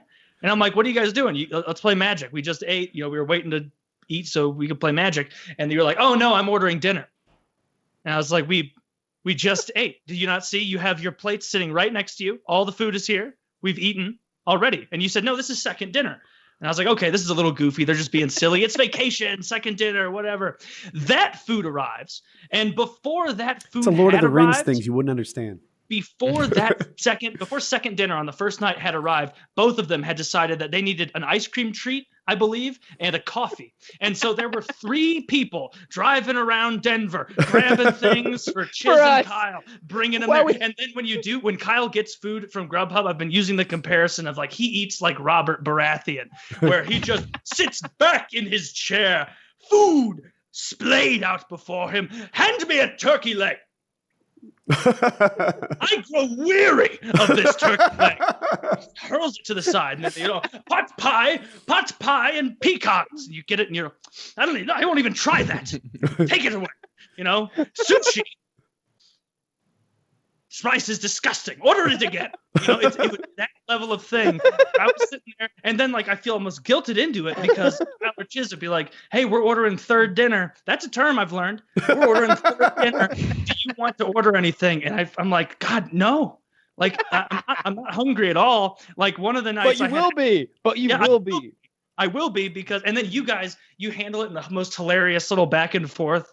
When both of you know that you shouldn't order Grubhub anymore, one of you will say something like, enabling, "Man, ice cream sandwich sounds great right now." And then whoever heard it would go, "Oh yeah, it would. Man, I love it when they have chocolate and chocolate chips on there." And it's between the cook, I bet they delivered that this time of night. And Kyle will be like, "Well, I'm sure there's a place." And then he'll look it up. And before you know it, you're like, 4 ice cream sandwiches on the way. It's 4, just in case. You don't know how many are going to melt. Services we use. We use Grubhub, we use Postmates, and we use DoorDash. And the combination of those 3 means that at any time, they'll just bring you churros. They'll just bring you fucking, can I have one of these? Oh my God. What is this to dip them in? Oh, chocolate? Oh no, it's some sort of, it's melted honey or something. I don't know what it is. It's melted. Sweet and sour sauce or something is what it No, looks it's like. just honey. Sweet and sour. Just honey. That would be awesome. Just right to your door. Anything. It is. It's very convenient, and it's a really cool service. It's just incredible watching an adult man order all of that stuff. What'd you? Oh, a churro. Would you like churros? I'm straight on churros. Thank you. You want one of those churros? These are the good churros. Not like last night. Those were fresh churros. I thought you were eating this disgust. You guys have ordered. See, perfect point. Churros have been ordered to the house twice in the last 14 hours. Got here. I know, but you ordered churros last night, and you said they were gross. Churros. That was a different churro place. This is brand new churros. Well, regardless, the way that they eat on vacation, you know how, I admire it in a way. If it were an everyday thing, it'd be not good. But these 2 know exactly how to enjoy meals on vacation. With you take one bite of something, and if it isn't exactly what you wanted it to be, not this is pretty good. No, Kyle will put that down and be like, "That's not what I wanted," and then order a whole new meal just because that bite wasn't enough. I'm very particular about my meals. Each one has to be a celebration of life. All right. We went to a restaurant, and someone had bought out the whole restaurant, and so the only seating was these high-backed bar chairs where you're perched. And I was like, "That's going to hurt my back. I refuse to eat dinner here. I would like my car back." That was it. It was a whole planned evening out. But if I don't get to sit in a booth, preferably at Morton's, where they slide the table out and you sit down in a cushy booth, the low lit room, and they bring you hundreds of dollars worth of food, then I don't want to do it. I'm not going to perch over there by a loud ass bar in that chair, with my back aching. So we just left. I was thinking about it more because at the time I was we just drove to this fucking place and we're not going to sit down because it's too close to the bar and too loud. But then the more you think about it, this was supposed to be the Wagyu beef or whatever, where you spend $40 an ounce or something bananas. The steak was $130 just for the steak, and that's before you do anything else sides and drinks and appetizers. And you are right that if I'm going to spend that amount on a meal at a steakhouse, I don't want to be perched up I'm at B-dubs with wings, with a lot of people around me at the bar, standing, TV on, loud. It's just not a good environment for that kind of eating. So I guess it's for the best. And I'm still not convinced Wagyu beef isn't a scam.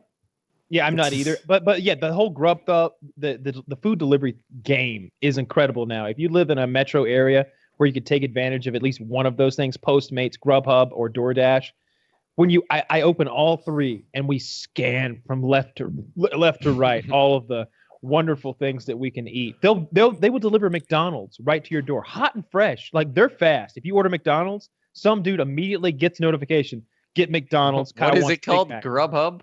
Grubhub, DoorDash, and Postmates. They all are slightly different. Grubhub is more of a it's like it brings together all the restaurants that kind of already would deliver like pizza, wings, burgers, and subs. But Postmates, it just contacts this guy who like will go and get you anything you want. I feel like you could type into the special instructions, get me a pack of smokes while you're at it, or like get me a bottle of beer on your way past the 7-Eleven. He totally get some weed. Yeah. Hey, in Colorado, yeah, I saw a video. I saw a video where they did that, where they used one of these apps and they went like, "I'll pay you this much money extra if you can give me some weed," and then they went and delivered. Yeah. I bet the Grubhub guy now I know how to get it. Yeah. Mystery solved. Grubhub. Or you just ask me, I can hook you up too. I like the way really that far away. is they handle like the finding of the food by like the way that I search for stuff if I'm ordering is like, I want this. Oh, they don't have that available. All right, I'll find something else. Like you guys will sit there with your laptops open like you're in, the sex crypto crime unit in CSI, like searching for things, and you'll be like, Italian place, Don Favato's, 3 miles away. They do have toasted ravioli. They don't have linguine. And Chiz will be like, all right, I'm triangulating around that location. I have found Fasano's north. We can order from there. The appetizers, entrees from here. That's going to work great. You'll be like, all right, we're both going to hit the button at the same time to make sure the same Grubhub man delivers the food. And then it's something they actually did. I thought you were joking. You guys were all sitting around like ready to order and like, yeah. Separate orders, same Click. service. He gets it all in the same bag if it's prudent to do so. He won't leave your shit getting cold somewhere, but he will, if it's prudent, combine the orders into one bag, only one man. Everybody gets their food at the same time from different places. It's amazing. And you can get you're probably, if someone might be thinking, oh, it's wasteful. Yes, it is wasteful. But here's the real bonus. You can get delivery from places like McDonald's and Subway, which is kind of the bottom tier. Last night, I ordered, my girlfriend was starving and there weren't many places open and she didn't want pizza or wings again. I ordered a filet mignon and like garlic mashed potatoes and roasted garlic bread. And like they show up 20 minutes later with a hot like filet mignon wrapped in aluminum foil. And she's over there like, yeah, fucking filet mignon delivered. It's amazing. I almost got raw oysters delivered one time. They had raw oysters for delivery. The place was like 6 miles away. I was like, how did raw oysters get in Colorado? Nah, I don't think I want to risk it. I doubt they flew those in last night. Those are Rocky Mountain. I envy those diets, man. IHOP. That reminds me. All right, so you want to tell the IHOP story? The IHOP story. I'll let you spin the yarn about Chiz and how IHOP affected him. Oh, you go ahead. All right, so we're playing Magic. We've been playing maybe 3 or 4 hours. This is a couple nights ago, and it was time for third, fourth meal. I'm not sure which. You lose count, and I wasn't that hungry, but I was like, "Oh, you're ordering? Yeah, sure. To give me one of these things and one of those things and a drink." And Chiz was going to order IHOP. That's the beauty of this. That like you get things delivered that don't normally get delivered. I probably got that across by now, but IHOP delivered. And so I'm like, yeah, give me the sampler with the pancakes and the bacon and the eggs. And he's like, we're all figuring out how we want our eggs cooked, Everybody's getting the sampler platter. 20 minutes go by. He goes, they canceled the IHOP order. They couldn't do it. It's too late. They canceled it. And I was like, oh, well, no big deal. I'll play my one mana. Okay. And Taylor's like, it's shucks. No breakfast. It was like Chiz's dog died. It was like something came over him. He was so drained and dejected when IHOP was removed from his future. He had it all planned. He was like, got this, I got that, the Belgian waffle, the cream, the stuffed French toast, whatever he ordered. And then all of a sudden it was that idea was taken away. We were like, you want to come play Magic? He's like, no. And like didn't even turn his head like back to us. No, I don't want to play. I don't think I want to do anything anymore. I don't know that IHOP's not an option. Cribble Cop, you thought you had bad news. Imagine what Chiz is going through. Man, I feel bad for him now. I'll send him a message afterwards. You should. Fuck. By the way, I am Yeah. starving. Like, is what are we going to eat tonight? Like, what meal should happen tonight? This is our last evening here. What should we I don't eat? know. What are you feeling? I'm not picky. I will eat whatever. I kind of want IHOP. I'm gonna admit I'm kind of wanting IHOP, but I would be okay with ordering Qdoba and make sure that they or any burrito place. I want to actually get the quesadilla on the outside of the burrito. Get the quesarito. That would be cool. I'd do that. Chicken burrito. I'm up for options. We could do that sushi for two that you ate the other night by your fucking self. He talks Yes. about my eating habits. He ordered the order was called sushi for two. And he sat over there and ate the entire fucking thing. It came with a dollop of wasabi as big as a golf ball, and he finished the whole thing. It was was good, though. impressive. But, Oh, like, it's so sushi good. Yeah. Is a food that you can eat a ton of, and at the end you can pretend like it was good for you. Healthy. Like if it's just sashimi, Like you didn't just eat a pound of rice. Yeah, exactly. You can be like, oh, it's like the rice doesn't even exist. It's hidden under this piece of healthy omega-3 salmon. Oh, yeah. This at least negates that.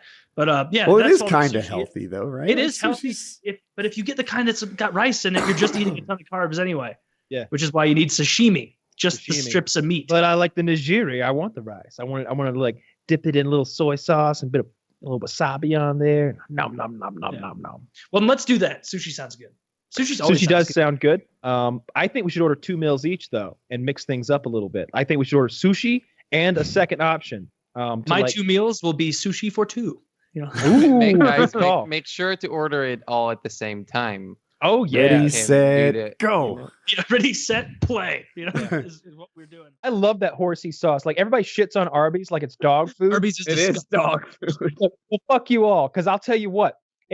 Occasionally I go to Arby's and I love it. I get the big roast beef and cheddar with that melted cheddar. I put a whole packet, if not more, of that. My mouth's watering. A whole packet of that horsey sauce on there. I get the extra large curly fries, maybe some of their mozzarella sticks because they're not bad there. Ah, it's delicious. It's delicious. I love that roast beef. Look at that picture. If Look at you that. don't already follow Nihilist Arby's, now's a great time to do so. On Twitter?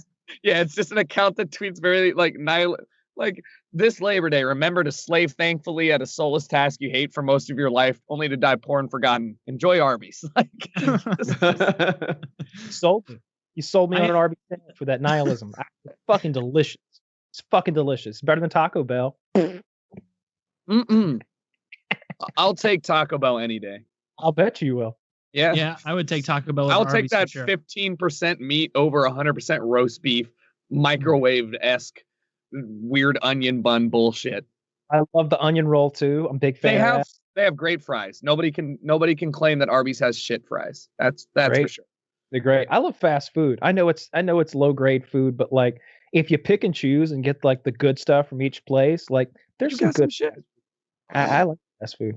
Wow, Arby's is way way shittier than I thought in terms of net income. They only net 16 million a year.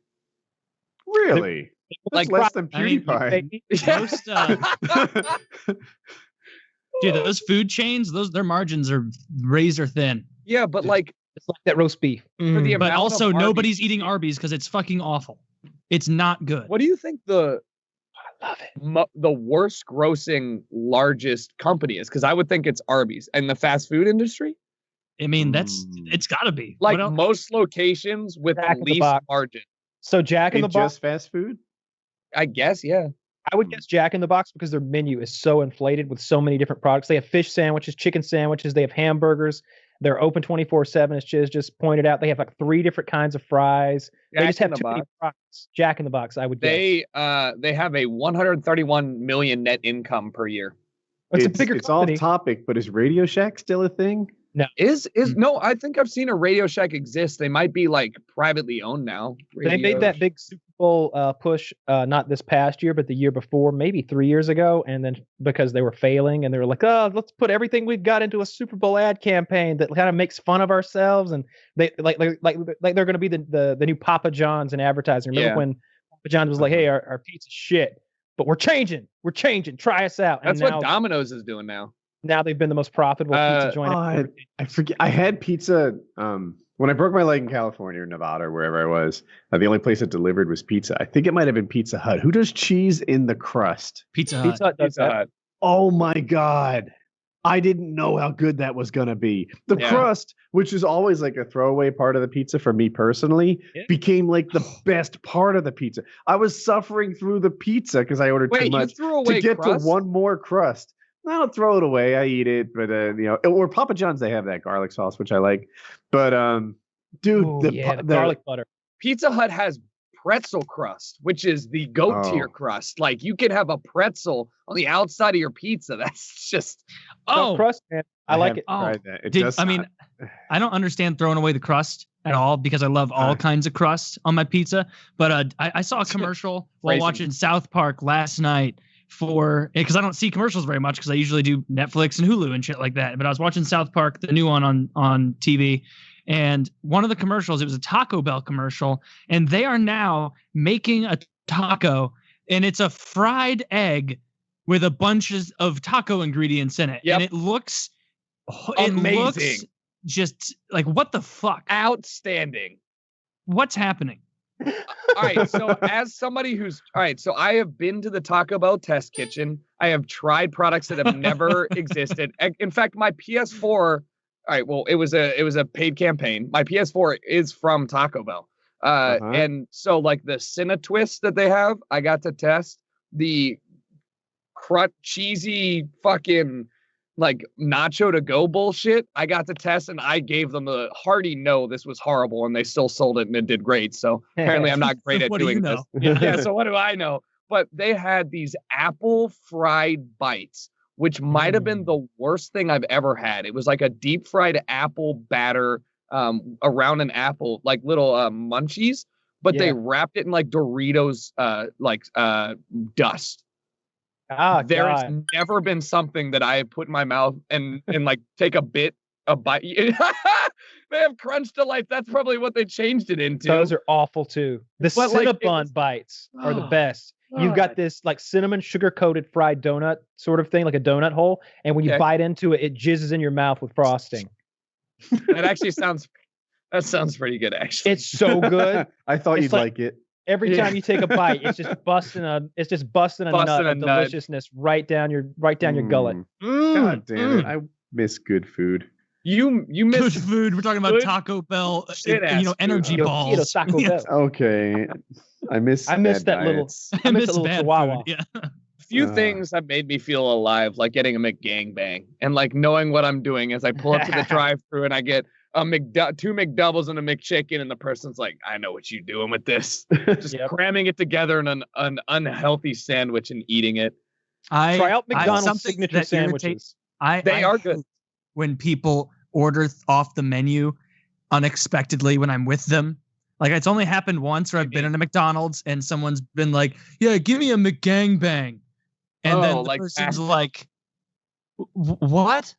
It's like, and then I'm sitting there in the passenger seat as my buddy's explaining. We're like 18 at the time. And I'm just like, oh my God, this is so fucking embarrassing. Like they're going to think I eat gangbang sandwiches too.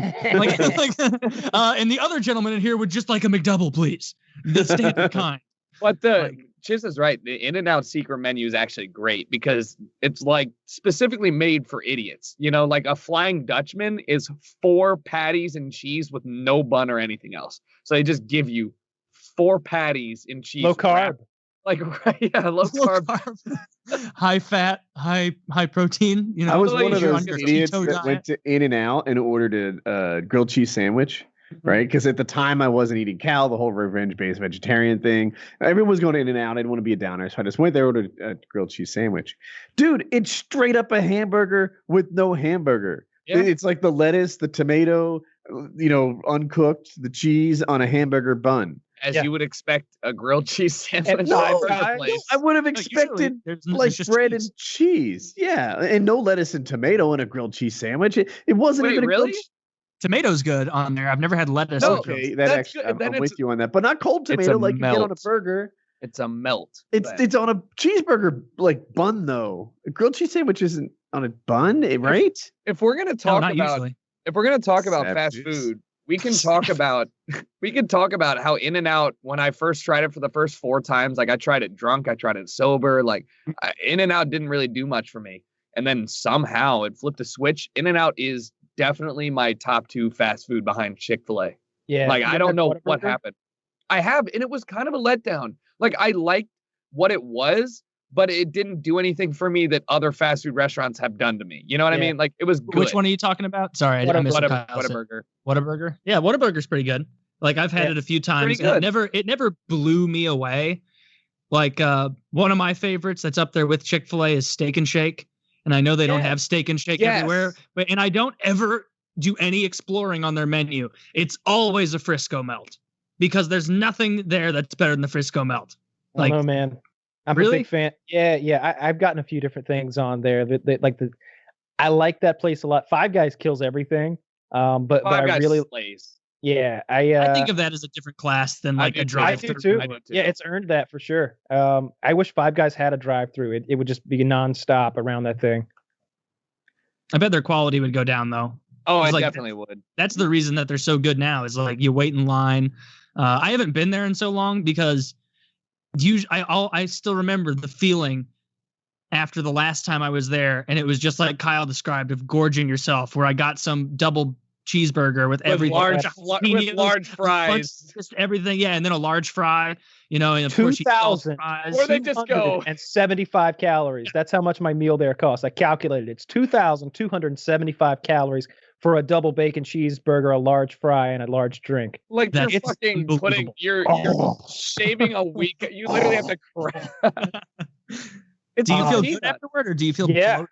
Oh, I feel so good afterwards. I'm like, this. I feel satiated and full. Like I'm full of love. Like this must be how like a pregnant woman feels like on one of the days when she's not nauseous. You're like glowing. I'm glowing. Like, I'm a little greasy. That's all that is. Just the oil's all over me by this point. It's just a wonderful feeling. Like there's a little life inside of you because like God knows how many cows had to die to make that burger. They're all crammed in there. You think, I don't know about you if you ever think about this, but like it's hamburger, so God knows how many different cows are in each bite you're taking. Maybe 3, probably not 30. Just one cow. And who No, cares? of course not. Yeah. Who cares? I love it. Honestly, I saw a picture on Reddit the other day, and it's like a cow on its back with its legs like tied up together on a hoist chain, and it's laying in this sort of vertically inclined funnel contraption, and they're about to like slit its throat and bleed it out, and they're like, "Is this worth your hamburger?" And I was like, "Absolutely. You want me to cut it? You want me to cut it? I'll use a chainsaw on that bitch. I don't care." Like, it's so good. I know this was like a joke for a lot of people, but I watched Super Size Me when I was working a desk job back in Maryland in high school, and watched how unhealthy it was and all that shit. And shit you not, shipped over, went and got McDonald's. Like I was just hungry at the time. I know that it's unhealthy, but like everything in moderation. It doesn't bother me. Like it's more humane, I guess, to slit its throat there and not make a mess than go out into the wild and like jab a knife into it and kind of like hope you get it right. As soon as we're done here, I'm going to McDonald's, and I'm going as soon as we're done here, I'm going to McDonald's, and I'm going to get enough food for 2 people, and I'm going to eat it all while I watch Preacher. Is that something that's a big deal to you as a Canadian? Real maple syrup? Like, would you, if I offered you Vermont maple, would you even like? Oh, for sure. care? Vermont maple's fire. You know what? Because I'll say this, and this is the American version of that. If somebody offers me Hunt's ketchup, like I'm not gonna say anything because I'm not a psychopath, but I'm gonna think something. I'll definitely say something. Yeah. Oh, you will. Some For sure. I know I wouldn't turn it down, but I'd be like, "Whoa, okay." You know what McDonald's did, right? Who's this guy? What they McDonald, they made their own ketchup a couple years ago, and it's so much like Heinz and so good that nobody noticed. Yeah, they must have some sort of deal. They must have. No, they made their own. They shit. must have been synthesizing that shit backwards since the day they had their Heinz deal, learning how. Or they're it works. paying to private label it. Ketchup, dude, you cannot fuck Heinz with won't ketchup. do that. Ketchup Heinz has is to so be the serious one. about. So one things that restaurants were doing, they were taking Heinz bottles and filling them with Hunt's because it's cheaper or whatever, But everybody wants Heinz. So Heinz has made their bottle the exact color of their tomato ketchup. So if you put a different ketchup in there, the bottle doesn't look right. That's a lot of don't, trouble. Don't waste this shit here. You got to bring that shit on my podcast, bro. Oh, sorry, man. Is that food? That Oh, shit, I was going to tell you this. Kind of fun So, fact. yeah, I'm glad you brought that up. Let's bounce to that. That's So, cool. couple things. Did y'all ever get those special Whoppers up there where you live? Remember, we talked about the elote Whopper. We talked about I never saw them. I never saw them. I got the bacon bourbon barbecue jalapeno Whopper, and it was like way too sweet. It was like they didn't balance the sweet and spicy, and there was like too much like sweetness in a burger. I don't really like specialty burgers at these places. I don't like when fast food places do like a one-off. We had the Krabby Patty too. Did y'all get that? Yeah, we had that here, but I thought it was just like a pineapple. I thought it was just a pineapple frosty with like a burger. Yeah, so they did the pineapple frosty with a Big Mac sauce, and they did like they made a special sauce essentially for the regular hamburger, and they called that a Krabby Patty. I thought the sauce was okay. I had to try it. Whenever they do a special thing like that, I'm like, I want to know what that's like. Harley, why don't you like it when they do special one-off burgers? Because they never listen. There's rare ones. Like I remember. What's up, Taylor? You got something to say? It's just this is part of Jolly Maxie. You just laugh. This is such a funny thing to take umbrage with. To have a problem with promotional burgers. I just Look what's going on in the world today, and it's like, hold on, we'll get to that. What's up with you? Russia shot down a plane, but before we get there, Harley doesn't like promotional burgers. It's just the whole specialty ones. I'll tell you, I could keep the list short by saying the ones I loved. When Flintstones, the movie came out, I tried a McRib, and I was a huge kid, so I was able to try. Okay, I remember that. They did like the Brontosaurus, like and it was great. I thought it was good. It didn't taste like it ended up tasting later on in many other years. I remember when the Baconator was a specialty burger at Wendy's. That was 93 or 94, right? Was sick. Yeah, 90, maybe 93. Yeah, 93. 93, I think. What were you? That's the John Goodman Flintstone movie. I would have been 7. I was 6 or 7. I remember it though. I remember watching the movie, and I remember eating the McRib. Yeah, but Baconator was incredible. I remember the Arch Deluxe and McChicken Deluxe. Do you remember these at McDonald's? Yeah, of course. They were big, and the whole commercial was they had a real chef. Like it was a real it was chef at McDonald's. Yeah, they were big burgers. I liked those. Do you remember the original $5 burger from Carl's Jr. / Hardee's when they did that promotion? In Canada. Dude, it was revolutionary because at the time, $5 was a lot for a hamburger, and they were like, "Look, we admit it. We've got a $5 hamburger. Check it out, though." And they had like artisanal fucking ingredients. Like they had better tomato, lettuce, and pickles, and it was a genuinely big. I think it was a 1/3 pound, and everybody else is a 1/4 pound at the most. Was it an Angus burger, Rich? It was. Yeah, it was genuinely It was really good. And then I found out how many calories were in them when I stopped getting them. But they're meal for a man. That's how you get. That's how you promote that. Yeah, you add that computer programmer lifestyle with 1,200 calorie burgers, and you turn into a roly poly. And then Wendy's, when I was selling cars, Wendy's had this burger I would eat every single day. It was a jalapeno. It was like a nacho jalapeno burger. It was just a Wendy's hamburger, but they put jalapenos and melted nacho cheese. They just poured it on the fucking thing, and I loved that. Taco Bell. 19-year-old me loved that. Taco Bell kills specialty items because their specialty items tend to actually end up being pretty permanent. Like their Doritos Locos Taco ended up being pretty permanent. Things like Cheesy Gordita Crunch and the Chalupa, they weren't always destined to be a part of the menu forever. They came out, people liked it, and they were good. But there was one thing they had that it was 99 cents when I was living in LA. It was a burrito that was 99 cents with like a spicy beef in it and Fritos and cheese. And it was 99 cents, and it was fucking great. The Fritos I can't eat. Bell suffered from the same like cheapflation that so much. Dude, it's Taco awful. Bell. It's incredibly bad. Like thought they had no room to go less than where they were. When you look at what I remember, they used to do like that box of tacos and burritos. It was maybe 10 or even 20, and it was cheap. It was like $12 for 10 or something, and you could mix and match tacos and burritos. Now the cheapest thing on their menu is like $3.28 for a bean burrito. There are no the 99. They have something called a cheese roll up. And it's just cheese rolled up in a tortilla. Very bad. It's a mini tortilla, and it's like $2. Everything there is crazy. Like they saw how low we were willing to go. They saw that we. Well, the worst part is it's not even food. Like it's bad food. Like if you like those burritos, that's fine. I can't eat any of the meat at Taco Bell. They have to put an asterisk next to beef. You know that, right? Like that's not considered beef. What even Taco in the United Bell States. does it's cool though is every single item can be modified to be a vegan version. Yeah, but potatoes or something on there, sure. Yeah, they have the black beans also. So like I know a lot of people that like want fast food, and if they're vegan, Taco Bell is their go-to, and they swear by it. They love it. Yeah, I guess so. That makes sense. But yeah, it's way too expensive. It's disgusting food if you ask me. Well, we're paying for these fucking people, dude. What people? The people that want just black bean burritos and shit. That messes the whole system up. There's some mathematical equation, dude. It's my dollar. It's my dollar going towards that fucking vegan burrito, dude. I think we're just squeezing this too hard. Maybe. I don't know anything I'm talking about. I love. I want to talk to you about this because we talked about getting you on some TRT because I think you might or may not have a fight coming up sometime. You should be on the juice at your age anyway. I talked to Derek and I sent him. I was like, "Hey, Harley would like to do this, that, and the other potentially. How would that work? And because you're in Canada, and his stuff is usually in the U.S. And he sent me the longest reply. But then the next day, I got a new phone. So that reply, I keep forgetting to get off my old phone and send to you. But I'm remembering myself right now. But he had a lot of good advice if you're into that. Yeah, I think yesterday at like 11 a.m. I had a Chick-fil-A sandwich. And I think of Chick-fil-A as like the top tier of fast food. It is. So overrated. In the world of fast food, it's top. We're not going to have this discussion. If you're going to start talking, look, they just poisoned me, and I love them more than I care more for them than I do you right now. All right, so you keep that. You temper this down. Wendy's is better. That is fucking okay. Wings. outrageous. All right. You and Wings are on an island over there eating your chili. That is Chick-fil-A is take.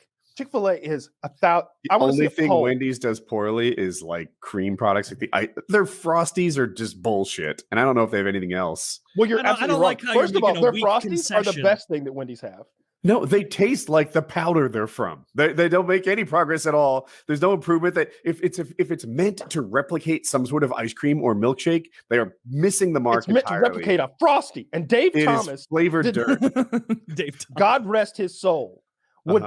He would be rolling. He is rolling in his grave, hearing you talk this blasphemy about the Frosty. But Chick-fil-A, on the other hand, top fucking tier. Those chicken sandwiches are fucking incredible. I usually get the spicy chicken deluxe, but yesterday I just got like a grilled chicken sandwich and some fries. And it wasn't long between the time I ate it and I started feeling like, ooh. Was there anything off about it? Were you like, this is a little? It was so good. It was so good. It was so fucking tasty. It was so. I didn't finish it. Like I ate like 3/4 of it, and I like put it in the fridge. And I was like, I'm coming back to this later. This was delicious. I threw it out today. I was like, let me get this poison out of my house. Come on. Like, open your fridge, and you're like, I probably ate all the poison parts. Remember when Homer bought that 8-foot long sandwich or whatever, and by day 3, it's literally rotten, and he's eating it.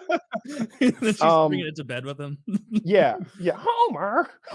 You gotta stop eating that sandwich, Marge. I'm not going to stop. So I don't know. At some point, it started with diarrhea, and like I don't want to get too graphic, but it's not even like it's just water. There's just water coming out of the wrong end of me. It's just clear, and it is uncomfortable, and it's mostly like cramps. I have these awful cramps that are just super painful in my stomach.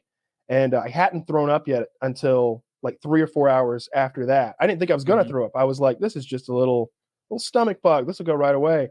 And then I started throwing up.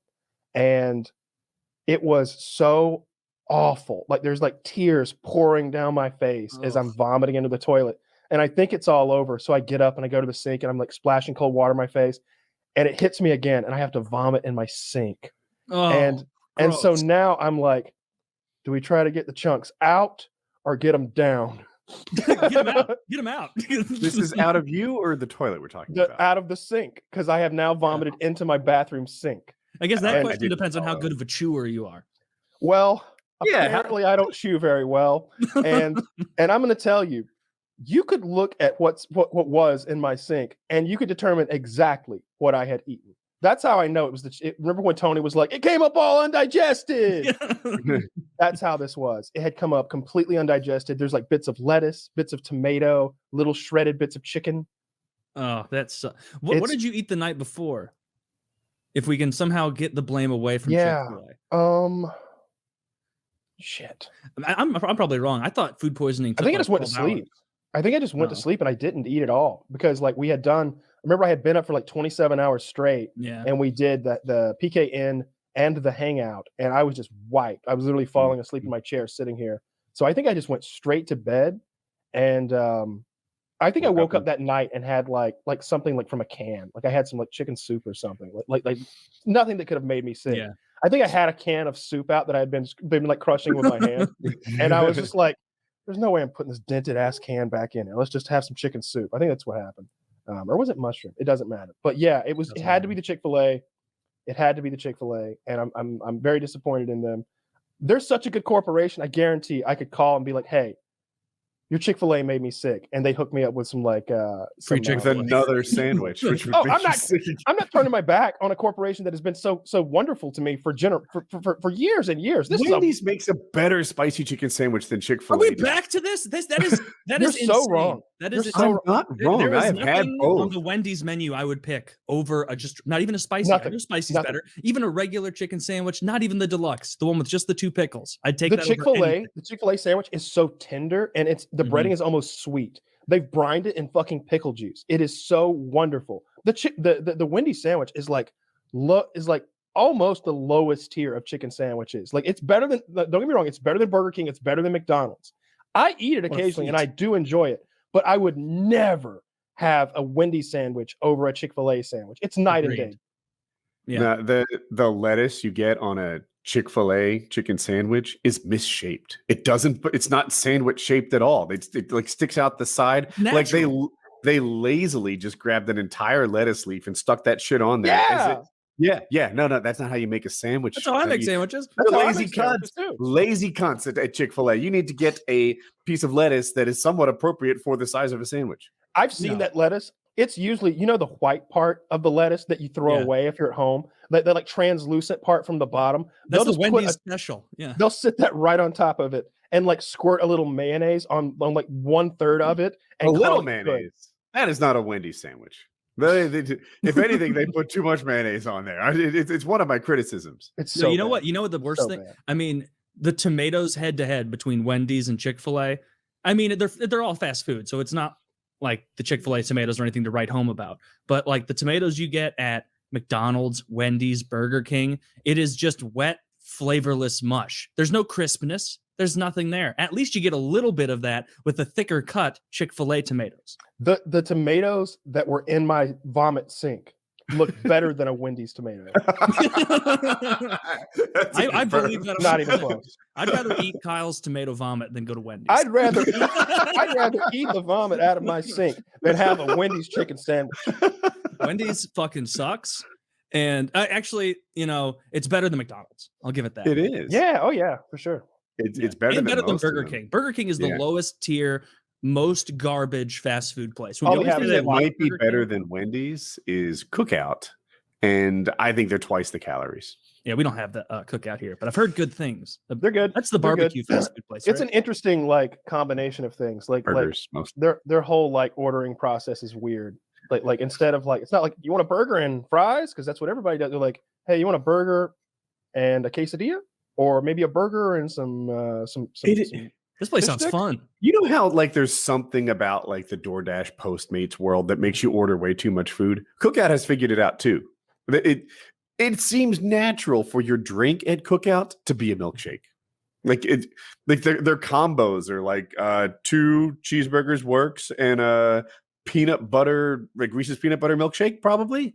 And it's you'd think that is an outrageously stupid order, but at Cookout, it's par for the course. And they've got like a ton of milkshake flavors. It's one of those places that has like, I don't know, 30, 40, 50 of them. Yeah, it's like 30 some pre-built milkshakes. And then if you want to invent your own, they're probably down. I remember one, like they closed all the Steak and Shakes around here a couple of years ago. You can't even blame that on lockdown. Like they were already going out of business here for some reason. I don't know if Steak and Shakes where you are, Woody. I think it is where Kyle is. It's really good. Their shakes are great. Their steak burgers are really good. Yeah. And I remember like once I was like, I'm going to treat myself. I'm going to get a big like Oreo shake from there. And like I looked up the stats of the nutrition on it, and it was like this should be illegal. Like this is this is Like what was it, 1,200 calories. 110 added grams of sugar or something like that. Yeah. Like if it's like, all right, I can have this, and then if I don't have a Tootsie Roll until next Saturday, then I'll eat it out. Yeah, But it is worth Steak it and Shake is a few hours from me, so almost. It's not that like my problem was that I don't like their I don't like shoestring French fries. That's I don't- fair. You got to Your grab like a thing, whole man. like handful of them, and like there's I don't know. Wendy's I don't like is somewhere in the middle. They're definitely not McDonald's thin, like, but they're not, Yeah, they're bigger. Wendy's, whatever fucking shape that is, like off the waffle iron nonsense. Oh, does I like the the- Chick-fil-A waffle fries. Oh, You Jack, get two of them. They give you 2 French fries. You know, when you You've had- order, you've you had go to poor McDonald's and you experiences. I don't know order what 2 you're talking large about. fries, and they give you like hundreds of little ones. At fucking Chick-fil-A, they actually give you 2 large fries in a fucking barrel, and they're like, "Here you go." Okay, I am on Woody's team here with the fry thing, because every once in a while you get fries from Chick-fil-A in that little pouch, and you see one enormous half potato like cut horizontally, and you reach in and you pull that out, and then it's empty. It's just it's like there's like the little corners and shavings and like 2 other mid-sized ones. Kyle going for vomit or shit one of the show 10 minutes in. I feel terrible for him. That's food. I haven't had food poisoning in probably almost 10 years. But it's one of those things that just like the stomach flu, when you get it, you're like, oh, how did I let myself forget the torture? Like I didn't take my health. I took my health for granted. I'd have to make my own poutine here because I don't think there's a single place in St. Louis that makes it, and it's just What you fries. do, go by with gravy Culver's. and- Go by Culver's. Get the cheese curds. Get an order of large fries. Put the cheese curds on the fries. Then swing by KFC for some of that Colonel's gravy right on top. Microwave. the whole Get a thing for fried 45 cod seconds. sandwich. You got to get a fried cod sandwich at Culver's. You can't go wrong at Culver's. Everything's pretty solid. Didn't they add the I've- fish sandwich at McDonald's for some Probably religious for consideration? Catholics. For or something. Minecraft. Oh, Yeah. no, you're right. It was for I the bet it Pope. would be. I've never gotten a fish fillet ever It's from my favorite- McDonald's because That's my like favorite thing. I've always like I know I'm getting trash when I go to McDonald's, but there's good. still something in my brain that's like you're gonna get fish at McDonald's, you fucking Yes, loon. it's No. delicious. I get the double fish sandwich, and it's amazing. They put 2 fish. Oh, fillets hell in yeah, the dude. A half a fellow slice fish of fillet cheese, friend over little here. tartar sauce. It's I- the best thing they make there. Their chicken is. I'm drooling. I'm drooling. I You're want it so bad. drooling from the fish fillet. Imagine. I want that fish fillet I tried so their bad. I long haven't eaten nugget. today. I'm so hungry. They made chicken tenders there. No. They Okay. all right. So let me rewind you back to 2009 or 2012. Let me take you to That's 1948. The chicken the McDonald's crispy Minecraft.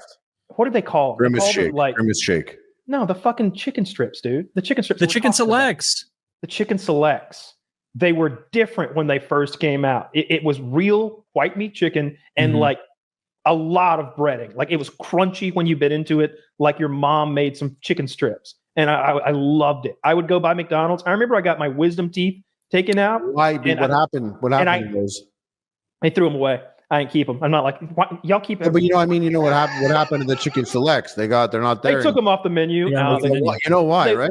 They brought them back, but they're not the same. It's like that Burger King chicken fingers now. They're like the breading is so I don't know, like homogenous. Like it's all the same. What you There's no described sounded like good chicken select. The chicken select sound like good chicken tenders. the OGs were. But fast they food place, lost. were. They lost to nuggets That's because like dumb. things at McDonald's, like the chicken nuggets and the Big Mac and all the moves. The fish fillet, definitely the fish fillet is a prime example of this. Is McDonald's makes their things McDonald's, and what you're describing doesn't sound like McDonald's that item.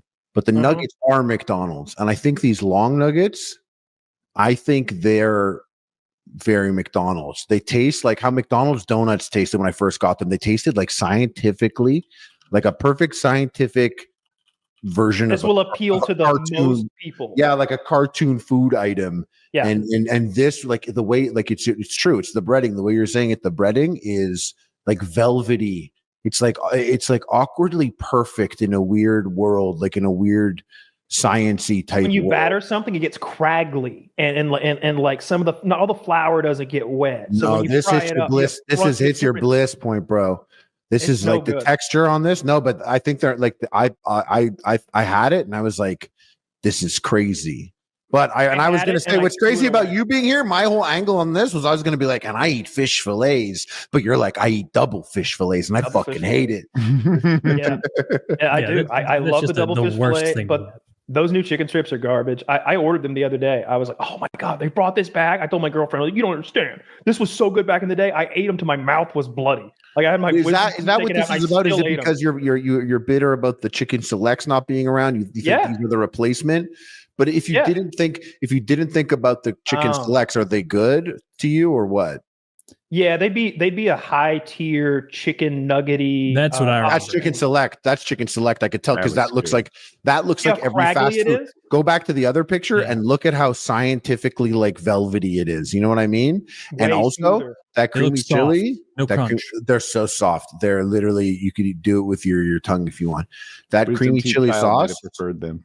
That creamy chili sauce is very interesting. It worked well I like with this sauce. it worked well with the chicken and their fries. I never got the creamy chili sauce. I almost brand always went buffalo. It's new. They introduced it with the finger. Oh, well, that would explain why. No, I do one sauce at McDonald's. It's the sweet and sour sauce, the one with the green top. You guys got it in the US recently, like in the last 8 years. You've had it before, but for a bit there, it was purple, sweet and sour, and had like an Asian vibe to it. It wasn't good, but I only eat nuggets with sweet and sour sauce. I don't really like any of McDonald's other sauces. And if I don't have sweet and sour sauce, I don't want the nugget. Like if I don't have that sauce, I don't want 5 years old and never look back. Honey. Honey. You couldn't go wrong with honey on nuggets when you were a little kid. You where were just happy to have a reason to have honey. You were like, you would look at it, be like, look at this shit, bro. Look at this shit. I tried it's the other. beautiful. Barbecue's not bad. Sweet and sour sauce, I think, is better than barbecue. Barbecue's not bad. It's not. It's. But I'm not happy at all. And maybe I'll have one nugget and be like, nah. But the sweet and sour sauce, I love it. But this creamy chili was very interesting. Buffalo One of is the better their best. sauces. I remember in grade school, like at school lunch, like on our tray, sometimes they would give us chicken rings. Have you ever been to White Castle chicken rings? Zach, pull up chicken rings. It's the most unnatural, like abandoned. What part of a chicken is that? It's just the ring. It's the butthole. It's the area around the cloaca. The ring. They Okay. harvest that. They Oh, pour it like out like chicken a ring. soil sample. Then they fry it up for you. And I remember like they would give you 6 of those or whatever on your lunch tray. And it was exactly these. I didn't have any concept that it was a White Castle food that they probably just ordered in like on occasion. And I would dip it in honey. And like, something is horrible for you if like a 6-year-old has a concept of like, this can't be right. Yeah. This is That last picture looked terrible. That last picture looked especially. Oh, you know what? I want to. What's the best McNugget shape? There's a correct answer, by the way. Oh, interesting. I don't I'm know. aware that Maybe they a come in boot. like 4 or 5 pre-made shapes, but I couldn't care less. I've never ate the nuggets growing up. I thought that they were disgusting. I always got the hamburger Happy Meal, extra mustard, extra pickles. This is the craziest shit I ever heard, by the way. Everything you just said is the craziest shit. I've never heard someone be like, It I is, fucking Marley, hate you're correct. nuggets. It is the boot. I fucking hate nuggets, and I go and I got my burger with extra mustard. Hell yeah. That's Like what I wanted as a kid. McDonald's got me. Like I love ketchup as much as I do because of McDonald's. It built a relationship with me and ketchup. Like it really I'm picky of like I hate when I go to some restaurant and they're like ketchup. I'm like ketchup, and then I bring out their ketchup. No, bitch, go to the corner store and get the regular Heinz. Get the Heinz. Yeah. I don't want anyone else's ketchup. If I see Hunt's on the table, I'm going to start a fire in the bathroom. I like that McDonald's ketchup out of a McDonald's pack. It's good shit. You know that Coca-Cola is literally a different formula. They're Sprite too. Yeah, they're allowed to manipulate the formula. They do Their it Sprite through, is fantastic. they're allowed the syrup, the moisture, the bubbles. It's it's out. There's a whole. We spoke about it on Double Dusted actually. It's delicious. Obviously. It's delicious. Yeah, we were talking. I remember we were talking about the new Burger King burgers, which none of those ended up being good. They had like an elote burger. They had maybe a spicy. That was the one I barbecue. wanted to try. I don't like elote. and definitely not on a burger. I don't want. Oh no, I went as soon as the boxing wasn't happening. I was at a Chili's because right, Chili's in the last 5 years, their business has grown by like 52%, and now they're like the third biggest or second, restaurant in the country. It's just their whole triple dip thing has really just been a fucking. When fast food became when a McDonald's combo became $13 plus tax, all of a sudden Chili's was looking pretty good when you could do like 2 appetizers for $17. Yeah, I used to eat at Chili's a lot. The guiltless chicken platter is what I would get. They sell chicken and broccoli. Don't they do those skillet cheeses there? Cheese. Like they give you like a little cast iron skillet. I liked going to Chili's because you'd sit down and this is like 50% of why I would ever eat at a place like that is because I would go in and I would sit down and someone would be like, here's the menu. What do you want to drink? And then I'd say a Diet Coke. And now they're going to bring me a liter of Diet Coke. I'm going to have that. And the best thing is like a place like Chili's, what I really liked is there's a bowl of chips here, hot chips and salsa now. And that's a cool way to start this shit off. Let me fucking eat for 8 minutes so I can, choose something that I really want. And, I'm not going to rush because we're good right now. And the last time I went to Chili's with this time recently, it was great. But to get the chips, you have to give them your phone number on their device. Yeah, for real? I had to scan a QR code for my refill. It was bullshit. You could pay for your check at the table, and it says if you want the free chips and salsa, just put your number in. It's easy. Oh, for free chips and salsa. Yeah, but you used to get free chips and salsa. Yeah, I didn't know that. I always paid for the chips, and so I order the chips, and I didn't mind paying for them because I had a special requirement. I want a separate bowl of salsa for everyone at the table, and for me, also a bowl of pico. Right? They don't tell you this. The salsa is free. You can get as much salsa as you want, and they say yes because I also determine who gets tipped and when. Right? Like that. You're on my team here. You're not on the boss man's team. Team Woody over here is the guy who help me help you. Get. Yeah. Thank you. So it's like an unusual request, and it turns heads. But sure enough, everyone sees the genius of separate salsas. And then when I mix my pico and salt, they all wish they were me. They all wish they were me. But I purposefully didn't get pico for them. I would definitely appreciate that too if I was at the table and and I saw that. Hey, I'll have pico too. Exactly. I'd be like, hold up. I like this move. I'm buying the bottomless chips. You don't give him pico. I'll take 2 picos though. Actually, give me his pico. Yeah, I'd be like, give me his pico. No, I want his.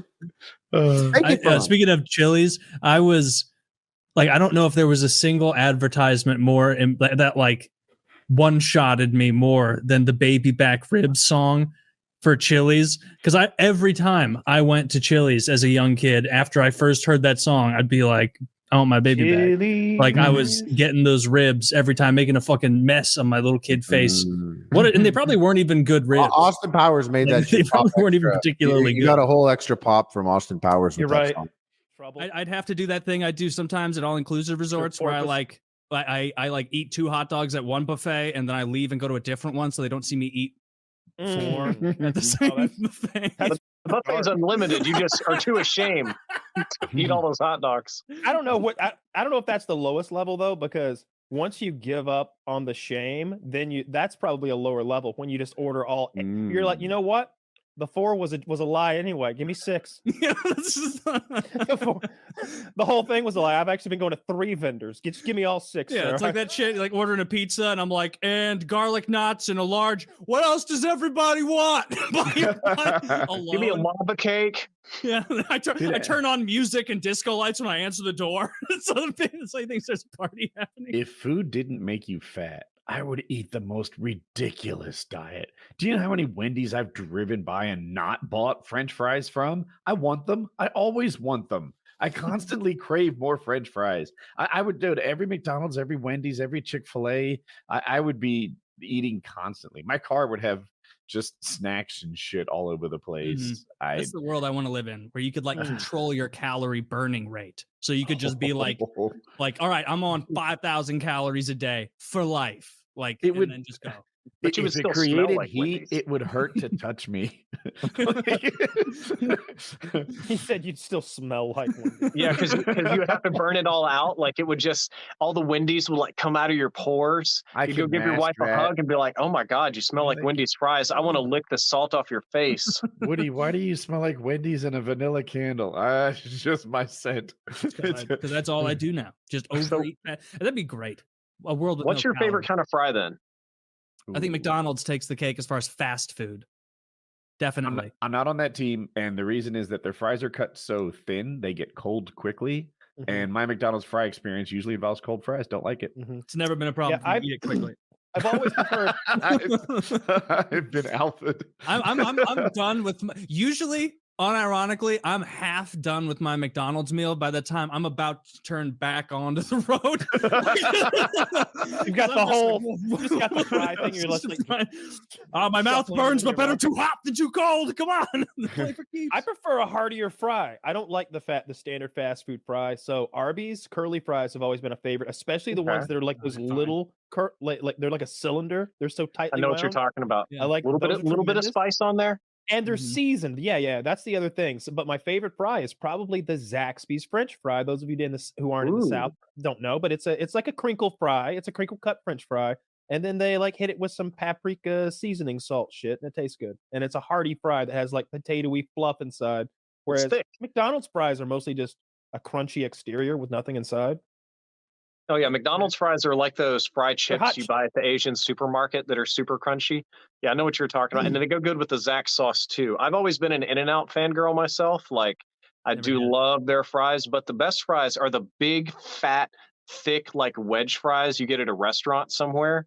Those are good. No fast food makes those. Yeah, I like hearty fries. I want it to be a piece of potato, I guess, more than like I want it to be closer to a baked potato than a potato chip. How about this? Are there any fries that you don't like? Because every kind you just named, I'm like, oh, I'm down. Yeah, Chick-fil-A has those. Good call. Their fries suck. Chick-fil-A is so good at everything, fries? but then they break out those waffle fries, and they get like seasoning steamy, being rationed, and gross, and I don't know. They're just not overall a well seasoned or tasty fry. Yeah, the seasoning is a huge letdown. It's like salt's being rationed. There's not a good seasoning on their fries. And if I'm eating, it's a real white person fry. I don't like. Clearly not. We're white, and I need some salt. I've been whiter than trained- us, like whiter than us, like an Irish person. Oh yeah, there's a number of like a white people that just don't eat spice or flavor. They'll just put the chicken in there with no seasoning and just bake it, and it'll come out solid white. I've never seen somebody do that. like he hates people with like tans. Get that skinned cocksucker! Oh, those Southern Irish. Fuck them. Y'all ever have your grandparents get mad at Italians? I'd be too ashamed. Have you ever been getting fast food and there's still fast food trash in your passenger area, and you're like, I need to hide this from the lady taking my money so she doesn't know what a fucking loser I am? I've done that. I have no shame. I'll take the old Zaxby's cup and like pour it out the window in front of her with the remnants of it, and like put the lid back on. I wish I had your bravery. Put the new one in it. Yeah, don't be a coward at Zaxby's. They seen it all. I'm like hiding the old Culver's cup from the lady. when I've never had Zaxby's. It's pretty. Have you had Raising Cane's? Yeah, it's better than Raising Cane's, and they have good hot wings. Is what I would say.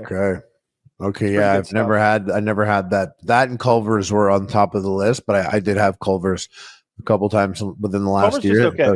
I liked it. I liked it a lot. Culver's is solid. In the world of fast food, Culver's is very, very good. Yeah, it's better than like McDonald's and Burger King for sure. And their ice cream is, I think they do frozen custard. Ice cream. Yeah, frozen they do custard, which sick. is like a thicker, sweeter ice cream.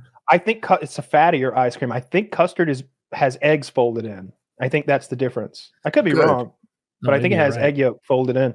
I know. It's I like really custard. rich and delicious. Yeah, of course. It's how can you? I think what are they called? Concretes. They have something called Concretes there, which is their version of the Blizzard from Dairy Queen, and of course they do fried cheese curds. And they're also like a good employee middle ground between like Chick-fil-A and Chick-fil-A Taco Bell. where they're like sucking your dick, and then Taco Bell where they're like about to assault you. Yeah, like there's a middle ground there with the cult. What do you mean you don't want Mexican pizza with no sauce? Fuck you! God damn it! Okay, the fire sauce, please. Is it called Diablo? Can I have the Diablo sauce, please? Fucking cracker trying to take the pizza sauce off the pizza, put nacho cheese instead. It's better that way. Reddit said so, motherfucker. Yeah, some ex-felon is there. That was like it's me. That was the you're a classy ex-felon. That was the issue with Steak and Shake in high school. Is every single Steak and Shake we would go to, if it was late enough at night, like after you get back from a party or get together or something, you're stopping at Steak and Shake to eat. Those guys were fucking insane. I've seen multiple fights amongst employees at Steak and Shake, and the worst is when they start fighting before you even got your Frisco melt. Because we would go inside and we'd sit there in their little booths. Oh yeah, it's really it's like I don't know about where you are, but where I am, Steak and Shakes at 2 a.m. are like classy Waffle House. Like all they're the popping. young people are there, like young white people are there. I didn't know Steak and Shake had it like that. Dude, Steak and Shake rules. Like it's hopping in want there. some like Denny's shit, some IHOP shit. Steak and Shake like blows that. Denny's out of the water. It's fantastic. What? Blows Denny's out? Yeah, you got to hit up Steak and Shake. You And can it's get not a pancakes real there? Steak and Shake unless it's someone you suspect of being capable of immense violence behind the grill. That's a real Steak and Shake. Is it? Can you get pancakes there? No, it's like burgers, fries, other sandwich. It's a burger place, and of course the shake. And so they have some excellent shakes. You see that we want to talk about trashy restaurants. Like maybe I saw that a Wendy's manager shot and killed someone the other day. There's a video of it. Like he's got a rowdy customer. He follows him out in the parking lot and is like, "Do something." And the customer comes after him and he kills him right there. And then like shoots him in the chest and the guy falls to the ground. This is all on camera. And then he goes, "Motherfucker," and bitch slaps him while he's laying on the ground bleeding out. The guy dies. Who the who died? The Wendy's guy manager that had works the at gun. the Wendy's. Yeah. Oh, Thank shit. God he He was protected strapped his up at Wendy's. little castle doctrine, Guys, I got the video right here. little White Castle doctrine. I love the internet. There's no censorship. Like everybody complains about censorship. Here's a video of a fucking Wendy's employee murdering a guy. All right, let's take a little peek. I don't at know. this. It's in news. On second thought, they may not. I'm having to scrub for the actual shooting. Oh yeah, there, right there.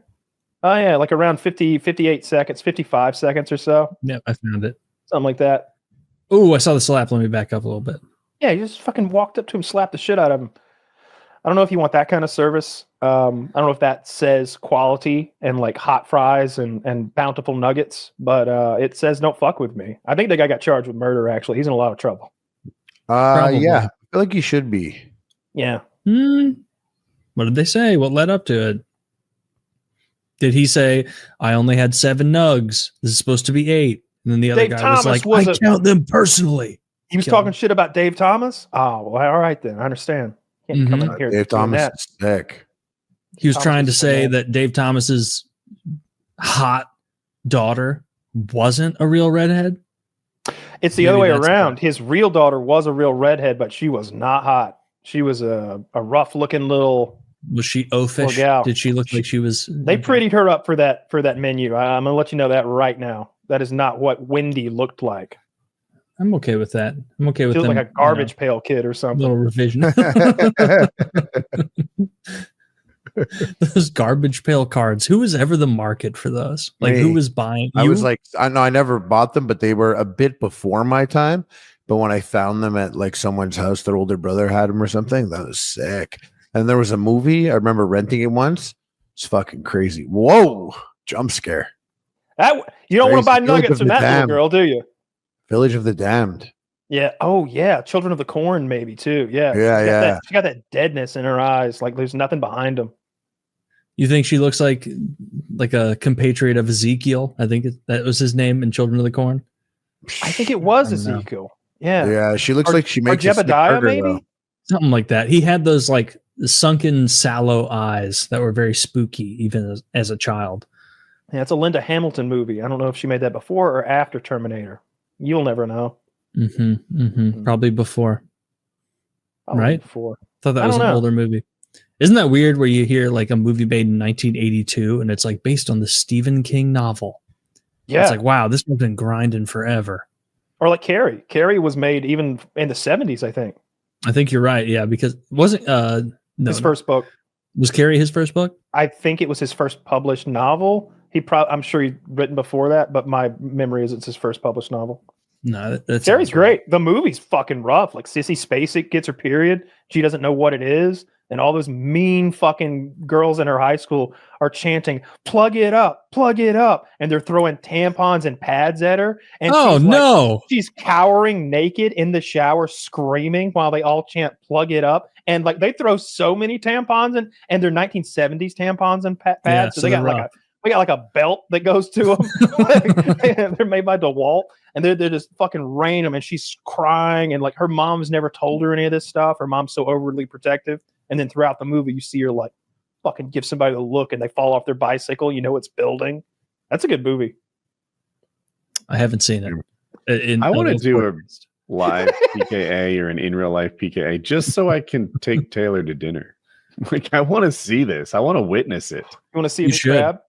Do you know how much it's going to be? It's going to be hundreds of dollars for me. There has to be all you can eat. And the limiting factor will They don't be make how that mistake anymore. How fast they can bring me the crab. And Vegas is I'm, the place I'm, to get the so, all-you-can-eat I'm crab. such an expert, not to brag, but if we were all out there together, the 3 or the 4 of us, Yeah. and they brought a bunch of snow crab, I would be breaking on your guys' behalf because I would want to make sure that you guys got good breaks. And so I'd be popping over to Kyle's pile, and I'd be like, it's a perfect break for Kyle. Let me hop over to Harley. Perfect break for Harley. Let's see what he's up to. What he's struggling with that claw. Give it to me, bud. Can you do both claws, Taylor? I I appreciate can it. do all the claw. I will pull the claw meat out so cleanly that you will see the small amount of meat that is in the underclaw. I will The pull that underclaw meat. out. Yeah. You know, where you see the big chunk and then there's that small little bit of meat that you can get I don't out eat crab. if you're smart. I don't have Taylor's skills, but on the rare occasion I do get like a big chunk of crab out and it's not just like a torn up garbage mess.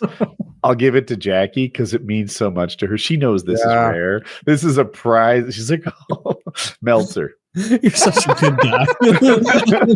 I'm like sitting with my girlfriend doing that, and I'm like, bet you wish you had this, huh?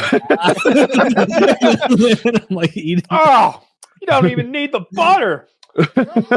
You don't. I'm not a big butter guy. If you break it up correctly and it's good quality snow crab, you don't really Getting it need buttered a up. ton of butter. It's going to be dripping with butter if I'm eating crab. Look at me and tell me I know when and where butter is appropriate. I do. I'm fat, and It's true. I can tell you, you don't need butter for that. I want the butter though. Do they use salted butter? They use clarified butter, right? Oh, I don't know. Maybe.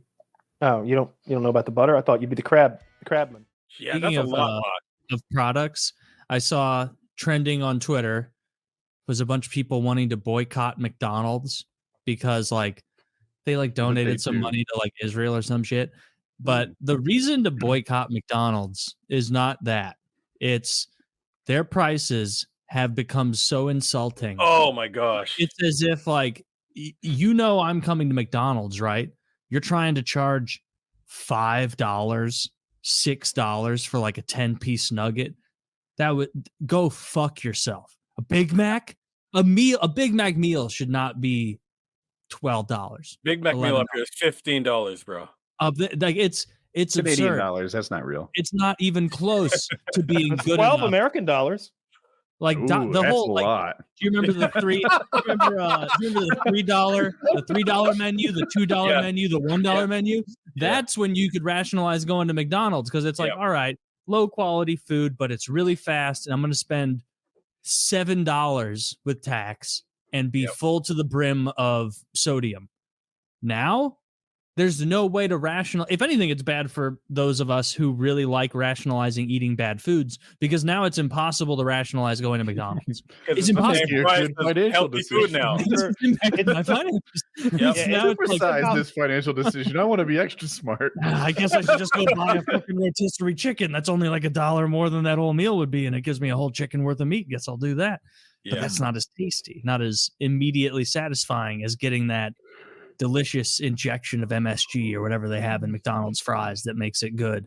It's not beef tallow anymore. Kyle clued me in that they don't do that. It hasn't been beef tallow for a long time, but they use a beef tallow flavoring agent, which is just as good. Wow. I bet it's not just as good. I bet it's not as good. Yeah, Big Mac combo is the same price as a Freshie salad now. Like it doesn't really make any sense to go there. Like I'm either going to order something better, or I'm just going to be like, Jesus, the ingredients for this. Yeah. I could make 10 times as much if I just go and buy the ingredients, and it'll be so much better.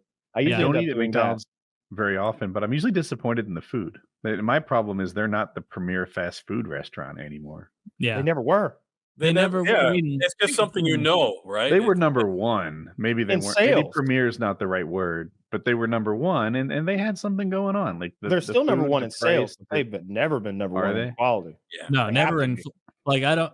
Do they have? I've brought them up before. Do they have Culver's where you guys are, or is that a Midwest thing? They do, but it's a new edition. I don't know. Last 5-10 years, my friend. Yeah. Get yourself a nice little butter burger. They butter their buns the way Woody did at his job. Woody would have here at Culver's from Culver's. We carry on the tradition of the butter boy. You know, there's a caricature of Woody.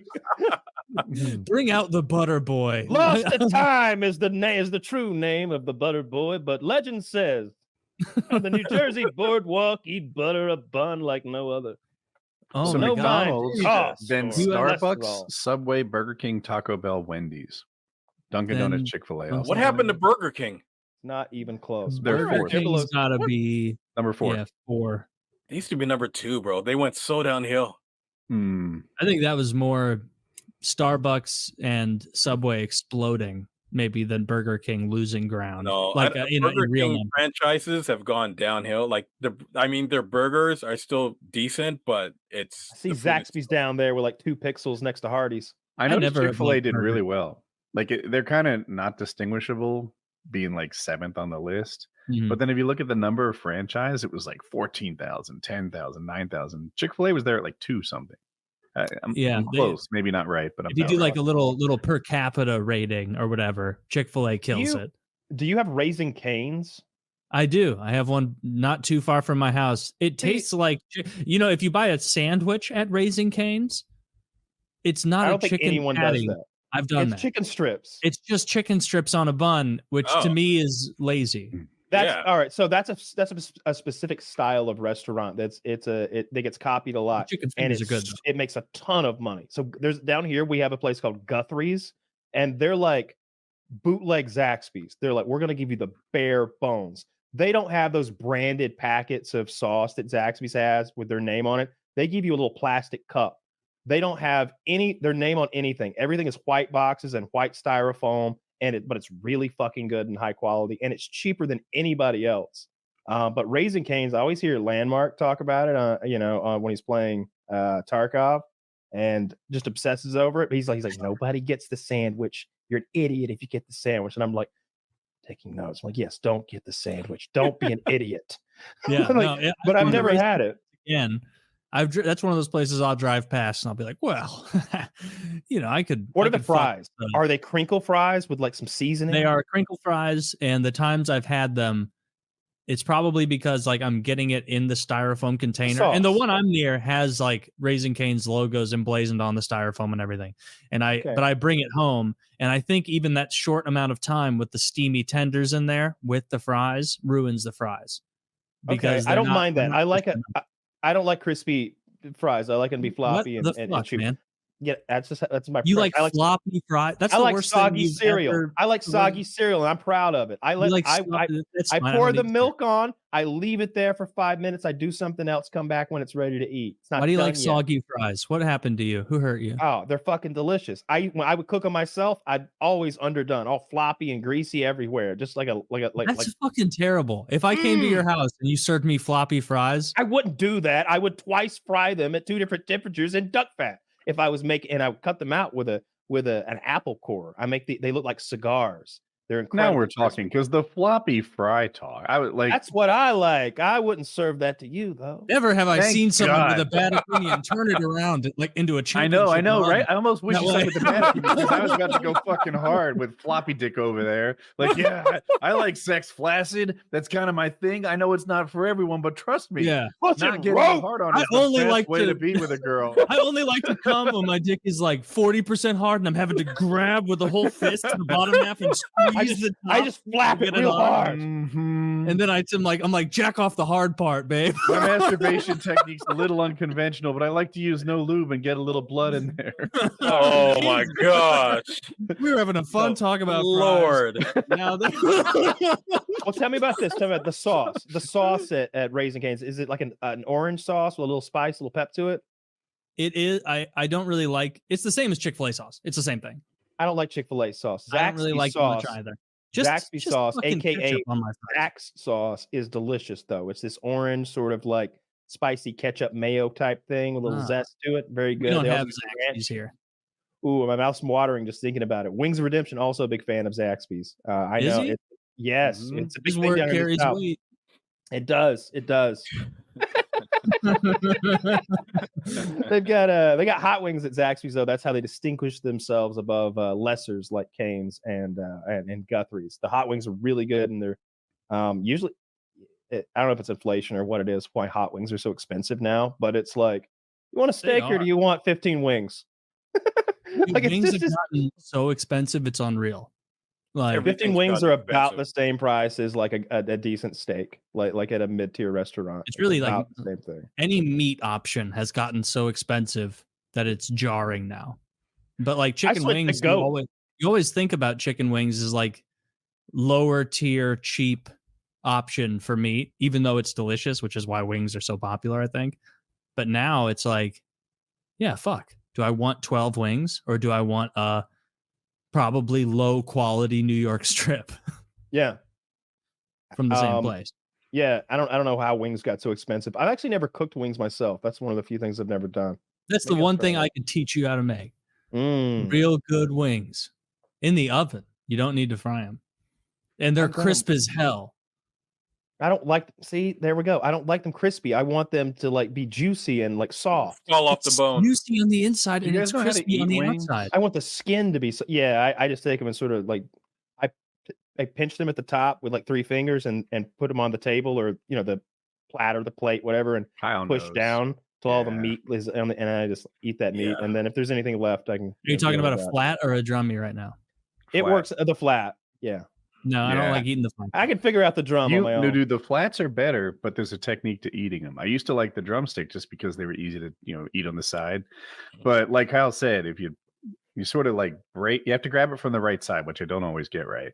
And then you just push it down, and you just freaking suck that thing out. There's nothing but 2 empty bones. And Your hands are filthy though. It's not the cleanliest. No, way I like to eat the crispy parts around it, eat all the meat, and then that last little bit of meat in between the flats, I just break it This open. is and what, I eat in that. my dream, I go out, I order wings, Taylor gets crabs, and we share our expertise. We cross pollinate the eating. We can do that. We'll have to I find would- a place with crab legs and wings first. 2 nights. But I would 2 help nights, you, 2 dude. dates. Within Got to go Louisiana for that. within 2 minutes, I'd have you guys perfectly breaking and pulling out the most succulent, solid pieces. There's no digging in that big. You leg are piece. vastly overestimating my whole talent thing out. ceiling. No, you gotta have a light touch when you break it. You need to feel when it breaks on the outer wall when you crack that way, and then you bring it back slowly this way. But if you try and crack it bop bop that way, Mhm. you're gonna break the meat in the middle. What you have to do I've is done you that. break that one side and then you pull down and it almost peels the other side apart. So break out and then pull down, angled back, and then you slide right out. Dude, this is a great reason to do an in-person PKA. I'm I so really down. want this to happen. Like, let's do that and like not talk for like 40 minutes on it while we just feast. I didn't think we were recording. Oh, it's so dinner. succulent. Yeah, It's so succulent, Woody. I'll be eating a wing and Woody will be like, Taylor, try this. And I'll be like, God damn it, you've done it. And then you'll eat a piece of crab leg and I'll be like, try this. And you'll be like, damn, I didn't know you could. You're going to have such big pieces of crab that it's going to be a struggle to get every bit of it in the butter. That's going to be your problem. I remember going to Applebee's when I was like early 20s. And we used to go every Tuesday. This was our ritual, me and my friends. And we only went after 10 p.m. because it was half off appetizers. And for like $8, you can have two things. And you get like a quesadilla and a plate of wings. And it was great up until the point where you get massive diarrhea from that quesadilla. And I never learned from my mistakes. It was every week, on the dot. I would rush home and then just shit my brains out. I'm like, why did I do this? My stomach hurts so bad. But your wallet's full and your stomach is briefly full, I guess. No, it's great. It's great. And I had money and everything, but oh my God. $8 on dinner, $85,000 a month on the car. Yeah, there's a range there. There is a range. Okay. Kyle, you're on Reddit. Surely you've heard of the surge pricing controversy. I have. I saw Wendy's thing? immediately be like, "Whoa, we're not doing that. What's the Stop surge burning our pricing? restaurants down." So the idea was Wendy's wanted to smooth out their demand. So they were going to raise prices at, say, lunch or dinner whenever they have their big spikes in business. And I guess in theory, lower their prices at 3 p.m. or 10 p.m. or when people are eating less. Probably not. Yeah. That's the trouble. Like Wendy's was like, this has all been misunderstood. This isn't some big scheme to raise our prices, but was it? It is a scheme to raise their prices. And they framed it in the lowest IQ, dumbest possible way of like, just frame it as like, make items that are not that popular that always get added on, make those a pittance cheaper during like lower traffic hours and frame it around that. And like, they could have done that. They could, instead of saying we're raising our prices at peak hours, they could say we're lowering our prices at off-peak hours. And I don't know. Like, but apparently they're not. I don't know how any. We'll just lie. Just lie about it. Taylor, you're in marketing. They didn't teach you this. I genuinely don't know how any fast food restaurant stays open when there's a Chick-fil-A within a mile or two of it. Yeah, because I ate at Chick-fil-A today, and it was I had it delivered. It was $11 like for a chicken sandwich meal, and it was huge. I didn't eat the whole fucking thing. There was like chicken hanging out of both ends of the sandwich, big meaty giant chicken breast. Like what? Wendy's has these dirty little, like, they look frozen patties that look stamped out like oh, this is the one that's shaped like a weird rectangle. Oh, okay, I've seen this is a good one. Wendy's. Their chicken you said Wendy's. You didn't pales in comparison to Chick-fil-A. Chick-fil-A is so much better. It's so much better. I want to jump in on this because I would argue that Wendy's spicy chicken sandwich, the number 6, the thing I get 90% of the time, is good enough that it belongs right there on the Chick-fil-A menu. No, right? I don't know. No. Okay. I'm alone on this. I grew up with the number 6. Spicy. I grew up with the number 6. Okay, I remember when it was like $6. Okay. Okay. I hear. I love the number 6. Let me finish though. For me, I think the number 6 is right there adjacent to a typical Chick-fil-A sandwich. However, the experience is different. I feel like when I'm at Chick-fil-A, this is like the freaking Michelin restaurant of fast food. It is. The people there are so sweet. Are all the girls blonde? I go to Wendy's and I'm like, how do you ring me up with those long fucking 6-inch fingernails? Yeah, with I went to Popeyes like 1 month ago. Yeah. I went to Popeyes like 1 month ago, and they did all but be like, "Welcome to Popeyes, fuck you." Like the tone in their voice, I'm like I can't believe I'm being such a bother to these people by being in I came here for food. I'm so sorry for asking for what dinner I at wanted. dinner time. Yeah. So one of the things that's if the people at Chick-fil-A, if they made it, if they were like, look, you know, you may be familiar with their ad campaign that has the cows and they're writing "Eat more chicken." Yeah. If they came out with a burger restaurant and they had a whole commercial where those cows and where the chickens were coming back on the cows, and they're like, we got to do something about the, and now they got Chick-fil-A burgers. I don't know what you call them, burger filet, whatever the fuck it's called. They would ruin McDonald's day because they're the same price. It's the Big Mac is the same fucking price as that delicious spicy chicken sandwich they have at Chick-fil-A. No, they have the their Big own Mac's spicy always chicken been a sandwich, scam. Woody. It's Big incredible. It's so good. They'll put 3 different kinds of fucking cheese on that bitch. They got pepper jack cheese, Woody. You can't fuck with pepper jack cheese. Dude, they don't pepper put jack, any they got Colby. Yeah. No Pepper sauces. Jack at Chick-fil-A. I'm sorry, at Wendy's sometimes. Yeah, they got the American Asiago. people have never What been even more is that? That's commie manipulated. cheese. The American public has never been more manipulated and hoodwinked than by the Big Mac. Like they threw an extra bun in there, and people are like, "Look how tall it is." Like, it's disgusting. It's vile. Have you ever tried to eat just the meat patty from a Big Mac? It's so nasty. Yeah. It is so, it doesn't taste like anything. You need to slather it in sauce. One of the things that I look at when I think, all right, is this a good restaurant or not? Is if other people from other countries, when they come to America, like what do they think about, these things? So I have a bunch of people, friends that come from the UK. The number one thing, as soon as they land and they start getting to work, they're like, we need Chick-fil-A. We absolutely need Chick-fil-A because they don't have it there. They have Wendy's, they have McDonald's, and they never ask for Wendy's or McDonald's. They're like, we're eating Chick-fil-A every day.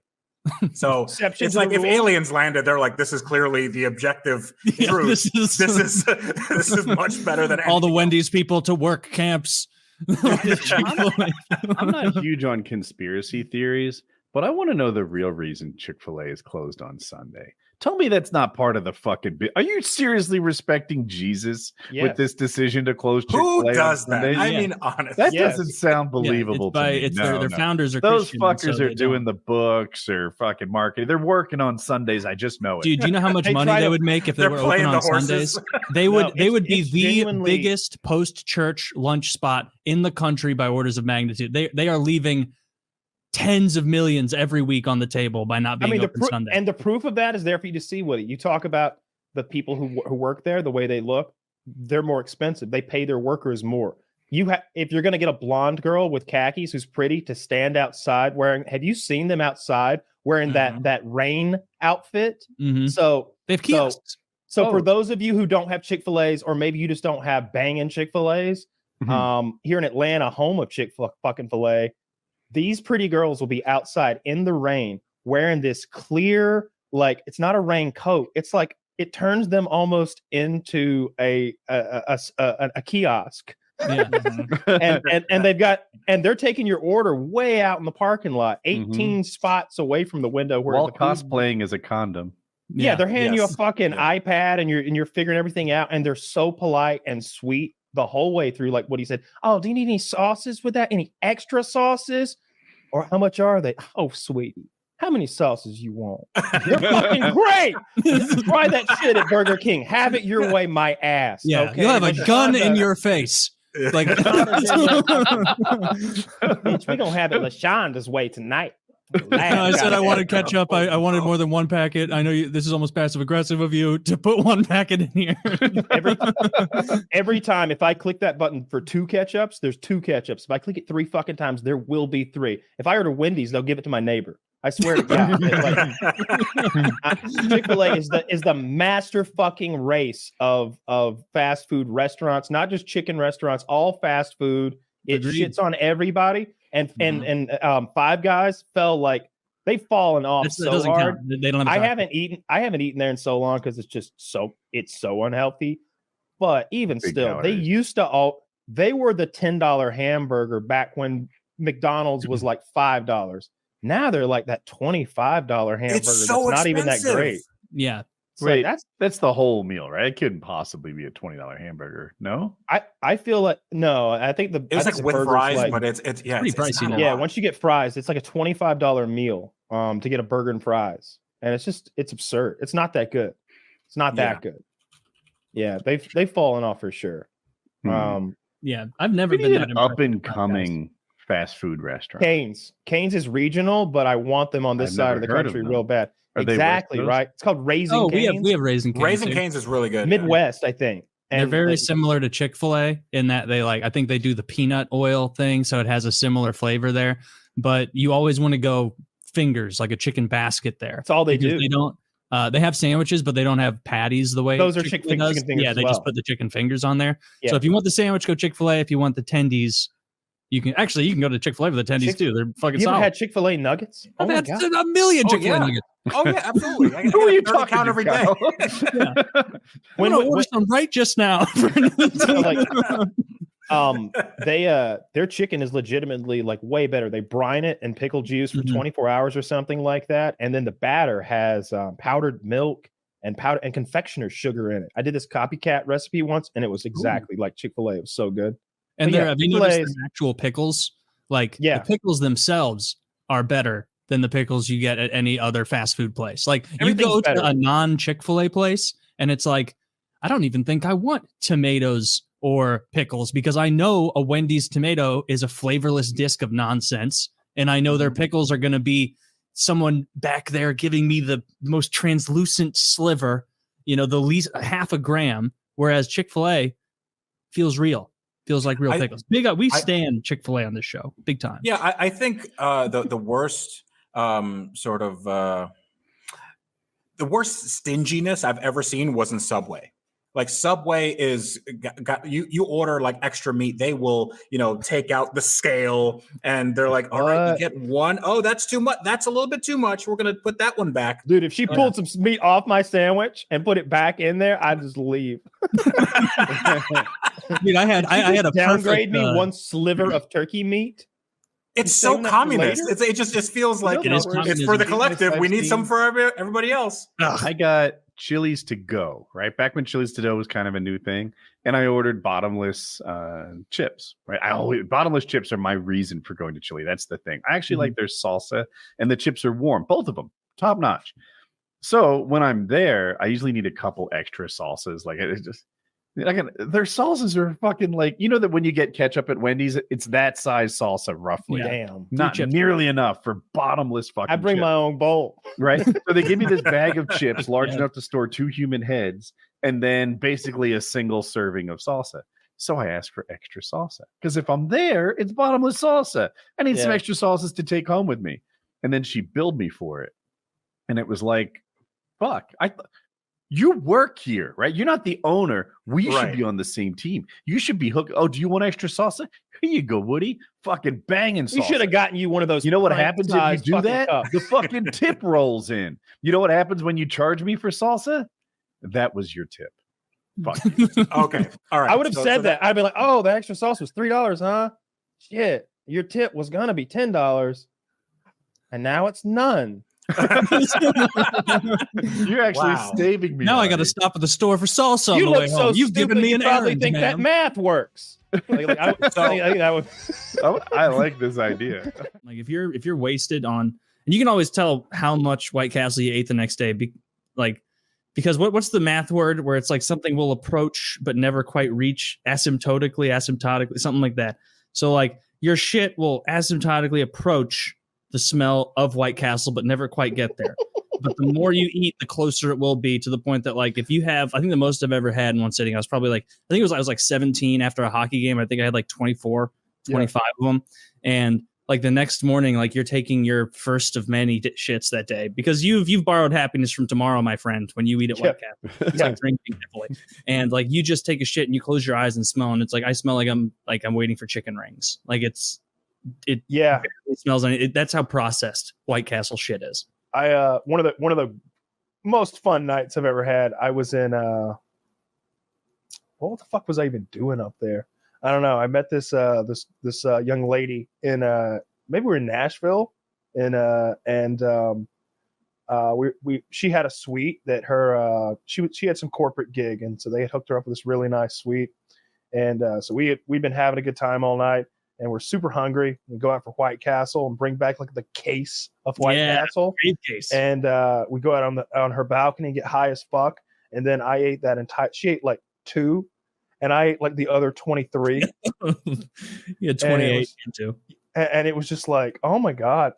Like driving home, I had stomach cramps. Like I could feel that train of burgers like progressing through my digestive system. Like, oh my God, I made a mistake. Why did I just I should have gotten the chicken sandwiches, maybe. Oh, You can get a lot of like internal farts from White Castle where you get like that. But no, nothing out of your asshole. It's just like toiling within your system. And your intestines sound like a sad dog. Why'd you do that? Why'd you eat all that nonsense? Did you have to get the chili cheese pups too? You know that's just onion flavored cabbage. It is. It is onion flavored cabbage. What a disgusting way to cheap out on your customers. Onion flavored cabbage. That's great for your digestive system.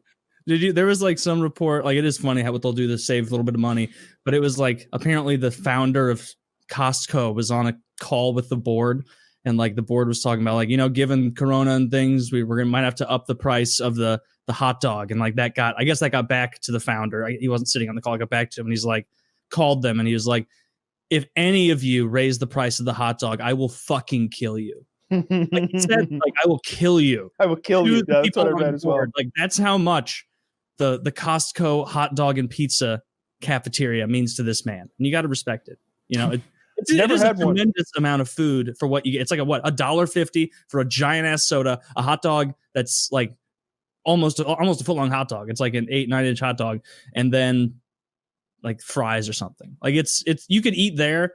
There's no cheaper place to fill your belly than the Costco cafeteria. I've never been to a Costco. I've been to Sam's Clubs. It's like a shitty Costco.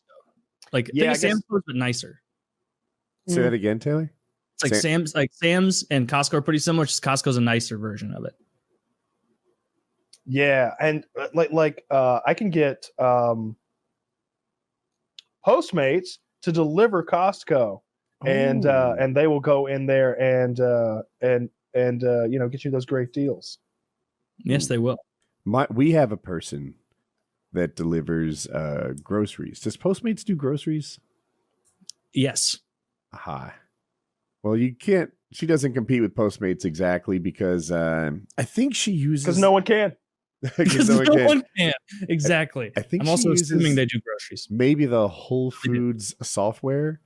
And Jackie was really happy with her, and she seemed great. And you've heard Kyle tell his experience before of like, hey, this person, like they called me from the thing. They said they're out of sweet peas. You want bagged sweet peas or like whatever it is. And you know, the customer service is great.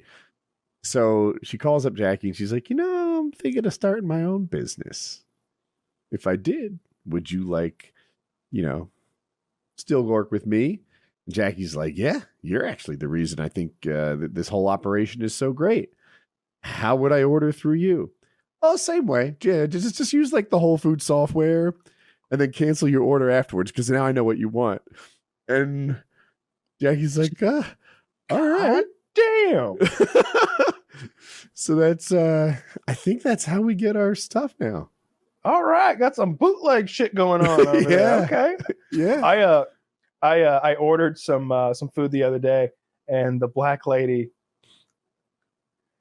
I peek out the window to see when they get here because they have a hard time finding my house sometime for whatever reason, because maybe they can't read mailboxes or the sidewalk, which has it like painted, the numbers painted. It's really frustrating. But anyway, she pulls up and she's calling me. I know it's her, and I'm just like, hello. She's like, hey, can you hear me? And I'm just like, yeah, I can hear you. You don't have a dog, do you? It's like, no. Good. I'm scared of dogs. I was like, is this a prank? Like is this some sort of prank where I'm gonna go out there and like they're gonna sick a dog on her and this is a hidden camera show I'm on or something like that? But I go out and she's just like this super fat black lady comes waddling up my driveway and she's just like, you sure you ain't got a dog, right? And I was like, what happened to you? She can't outrun him. She's just a big pork chop right in the middle of the lawn. I said, did something happen? She's like, yeah, I got bit by a dog. That would have been my first guess. Exactly right. I hate dogs. I expect her to hold up a hand and like the fingers are missing, like that chimpanzee man. Yeah, you can get your macros pretty cheap on those $1 for 10 nugs. That would be like a fun, someone's probably already done this, but like that 30 days later or whatever that McDonald's documentary was. Remember that? Super Size thing. Yeah. If they did one like that, but it's like a bodybuilder who has to maintain gains on McDonald's, and that's it for like 2 months. And I don't think any of them would agree to it because that's a lot of work to throw down the pisser if you've already worked to that point. But that'd be interesting to see how much real chicken. Oh, like some of those bodybuilders, like they don't eat clean. Like they eat very, very like. They go into fast food restaurants all the time. They're just like, hey, I just eat just to eat. Really? I thought that was like a power lifter thing because you'll see those guys with the guy. I thought bodybuilders were anal about I've seen like Jay Cutler and everything. Like he'll even talk about like he'll go to restaurants and they have like meals named after him. And when you see him bring out one of those meals, that's not a clean meal at all. That's true. But with a body like his, how many calories is he burning if he had to lay in bed all day? 4,000. 4,000 or 5,000, more than probably 5,000 or 6,000 even. Like he's got so much muscle, and his metabolism is just crazy enhanced. And then all of the steroids on top of it that just help it. Mm-hmm. Yeah, he's killing it. He can eat whatever he fucking wants. You'd be okay at McDonald's if you got the grilled chicken though. Oh, that's fair. Now we had no grilled chicken. No grilled chicken allowed.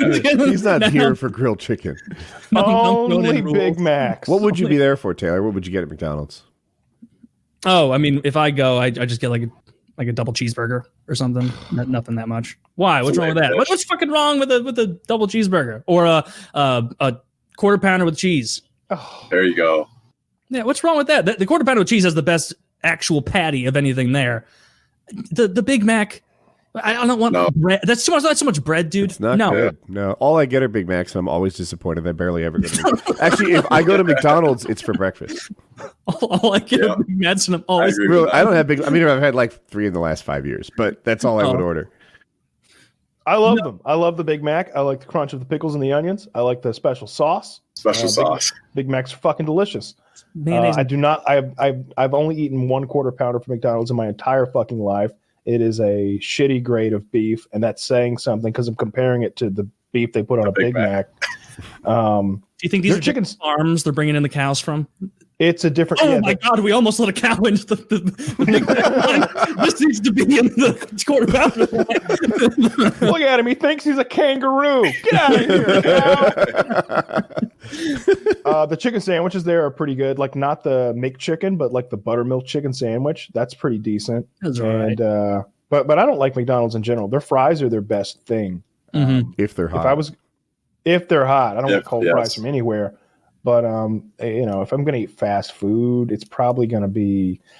You hate Burger King, but I actually like those flame broiled Whoppers. I think those are pretty fucking tasty. No, I was gonna say that's the only redeemable thing about Burger King. The Whopper absolutely blows away the Big Mac, but everything else about Burger King is trash. It's me that doesn't like Burger King. Yeah, their meat is not my cup of tea.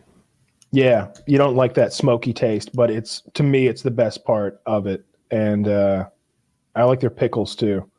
I don't know, they're fucking good. Wendy's, I only get the chicken sandwich if I go there. Spicy chicken sandwich? Always the spicy chicken sandwich, nothing else. Yeah, I pony up the extra 10 cents. What about Five Guys? Oh, that's easy. You just get the fucking cheeseburger and Cajun fries. Small fry, by the way. Small fry, though. Small fry. Yeah. How many I don't need families? 2 bags of fries. If you order a large fry, they give you a backpack. It's that fucking outrageous. It's great. I don't even feel like Five Guys belongs in the same conversation. No, it's not fast food. No, it's not fast food. It's fast food the same way like Chipotle is fast food. Like they're on a different, they're a level above. Of fast food, everybody knows Chick-fil-A is the best. Everyone knows. I'm having a hard time disagreeing. I like Taco Bell if I'm fucking stoned, but like I can't eat Taco Bell sober. Like that's just craziness. If you add in that you have to be stoned. I don't know. We don't have Cookout here. Oh, Cookout's really fucking good, but like it's a whole experience. I just like how they do their combos. You know, it's like everywhere else is like, oh, it's a burger and fries or chicken sandwich and fries. They're like, what kind of quesadilla you want with that? You're like, wait, what? Yeah, it comes with a quesadilla, an apple pie, and an empanada. Yes. And I don't know. I don't eat a lot of milkshakes. I swear I don't. But for some reason at Cookout, that is the normal drink. Like there's like a little mention of Coke on the menu, and then 80 or 90 milkshake flavors. Like that's what obviously you're supposed to be doing here. So I usually get a mint chocolate chip or something, but. Isn't that the best when you go into like a place like that, like a Culver's or whatever, where you want the milkshake, but you feel like a fat ass. You don't want to order it, but then they have to. The employees have to ask, "Would you like to add a shake?" And you're like, "Well, if you're going to twist my arm, I'll take an extra large cookie dough." No, just bring out the entire gallon. Robin, I think I have a knack for sales. He got the extra large. This guy didn't want to shake. They don't even ask if you want the milkshake. What size milkshake would you like? Yeah, right? Ooh. No. Do you have one of those Home Depot buckets? Or even a bag. Well, Canadians, they drink their milk out of bags, and it is fucking weird. And they'll pretend that it's not, but it is. It is. No other countries drink milk out of bags, as far as I know. I've never checked. But I don't know either. Yeah, we've got the best milk here. But a lot of places that are regional are just super overrated. Whataburger is so overrated. Like everybody in Texas. Texas freaks out. People think In-N-Out's also overrated. Yeah. In-N-Out's an experience though. Go on. So to me, like I'm from Michigan, right? Okay. So when I joined the Marine Corps, I went out to California, and 13 weeks of boot camp, all the dudes from California were like, "Hey, look, like you have to go to In-N-Out." And I'm like, "What's In-N-Out?" And they're like, "It's kind of like a fast food place, but it's not." So I was like, "All right, cool." So when I went to In-N-Out, like it was the whole presentation, like that they make the burger right there in front of you. They put the potato on the thing, they pop it through to make all your French fries. You know, the animal style, like that was all like something that was just like, it was really cool to see it come together. So like when I first ate it, I was like, man, this is definitely the best thing I've ever had at a fast food restaurant. But then the second one, I was like, nah. Yes, right. I've had it maybe once or twice, and I wasn't blown away by it. My friend Mitty that I play a lot of games with, he's from Minnesota, and he's out in Sacramento right now, staying with Chiz for a couple of months, and they had In-N-Out for the first time. Chiz introduced him to it, and he's like, "This is garbage," and Chiz is like, "No, it's not. It's the best." He's like, "What about the fries?" He's like, "You can't just put sauce on bad fries and make them good."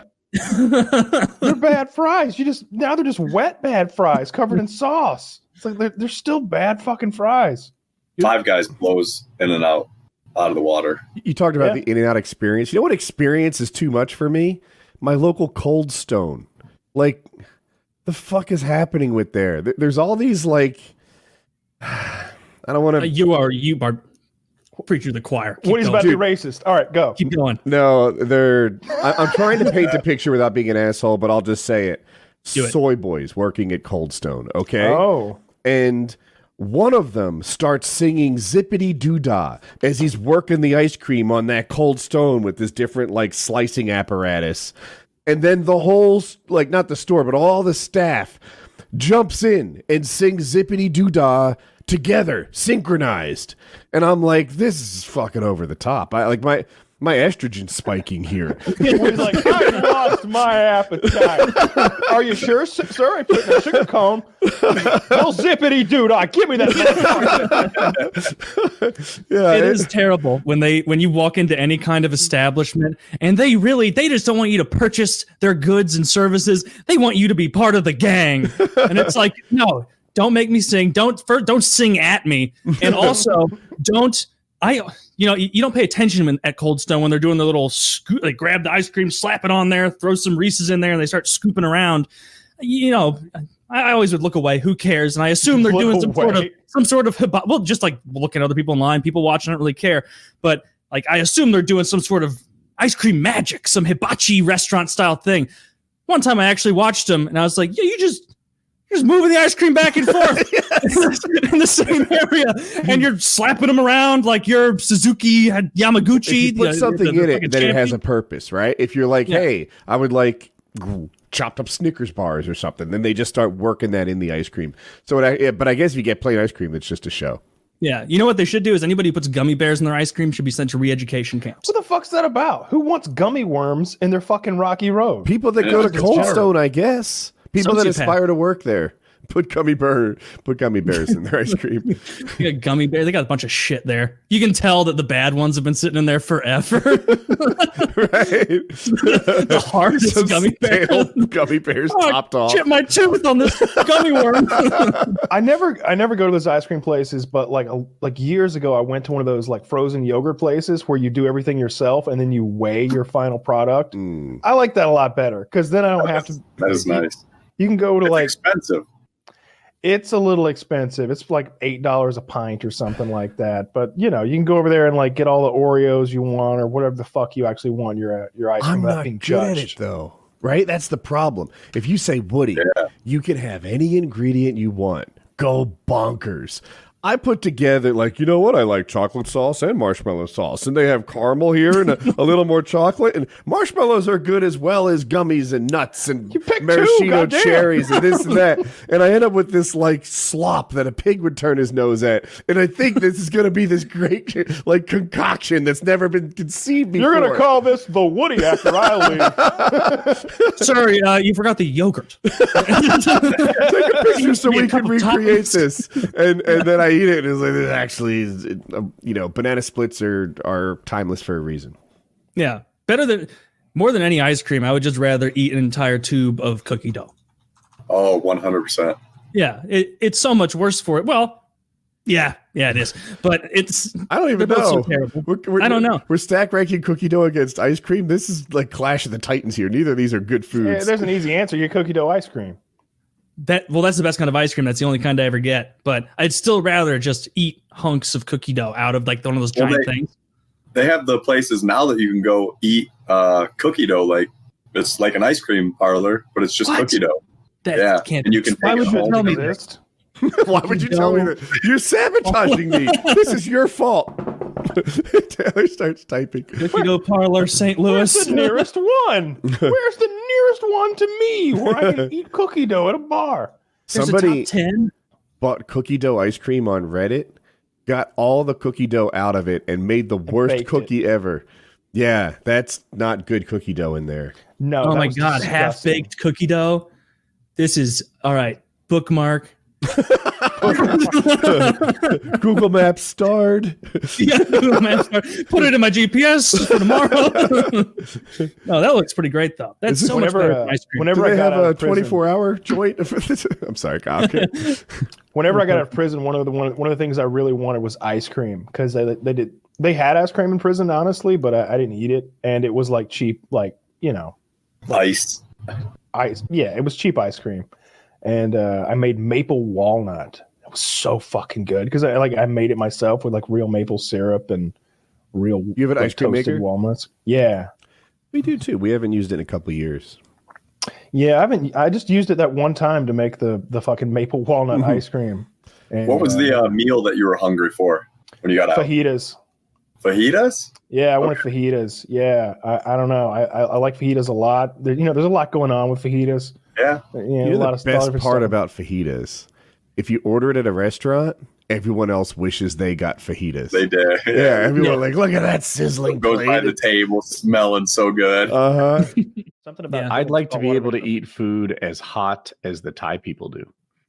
That's you can condition yourself to that. That's yeah. You can just eat spicy food. Really? I don't think they're genetically predisposed to that. I think they are culturally indoctrinated to that. And so, because there's been times in my life where I remember I got really into this Indian place and I got real fat eating it. And every day I'd eat it. And it was like 2,800 calories a plate. And I would get it hotter and hotter and hotter. And I would bring a towel to the table because I was going to need to blow my nose so much. But after like 3 months of that, I was much fatter and I could eat that shit no problem. And it was like Thai hot or Indian hot. I wanted it like their version of hot. And every bite was just an inferno of deliciousness. So I think you can condition yourself to look at like ate at this Vietnamese place. They serve pho, I think you pronounce it. Yeah. It's not spelled like that. But anyway, I'm a mess. I'm needing extra napkins. I'm crying. My nose is running. And then they're like, do you want it hot? And I'm like, yeah. And they're like, white people hot or Vietnamese hot? And I'm like, slow your roll, white people hot. I'm still a mess. It's an embarrassing thing to drip that much from eyes and nose at a restaurant by myself. I had to go to the bathroom once at a Thai restaurant. I had to leave the table and go to the bathroom at a Thai place one time with my girlfriend and just like blow my nose and wipe the tears away because my Penang curry was so fucking hot. Mm-hmm. I like really hot curry. Like hot wings or something like that, I never get overly hot. But if I get Indian food or Thai food, I want some pain involved, I guess. That's the number one problem I have with most restaurants' chicken wings is that they bitch out and they go too heavy on the butter or something, and there's not enough kick to it. Like you have to like request. Wings, you said? Yeah, I don't even get them hot. I always get medium. Oh, if they have an option, I pick whatever the hottest wings are. As long as it's not one of those places. What? Like, no, I'm adding in a little addendum here. If it's one of those places that's like the fuck your asshole, like where they're like trying. They to all make do it that. hot, I feel. I'm not gonna get the meme wings where they're replacing flavor and goodness with spice. But if they have like mild, medium, hot, I'm always gonna go hot. They're hot wings. So you ever been to Zaxby's? Do you have that there?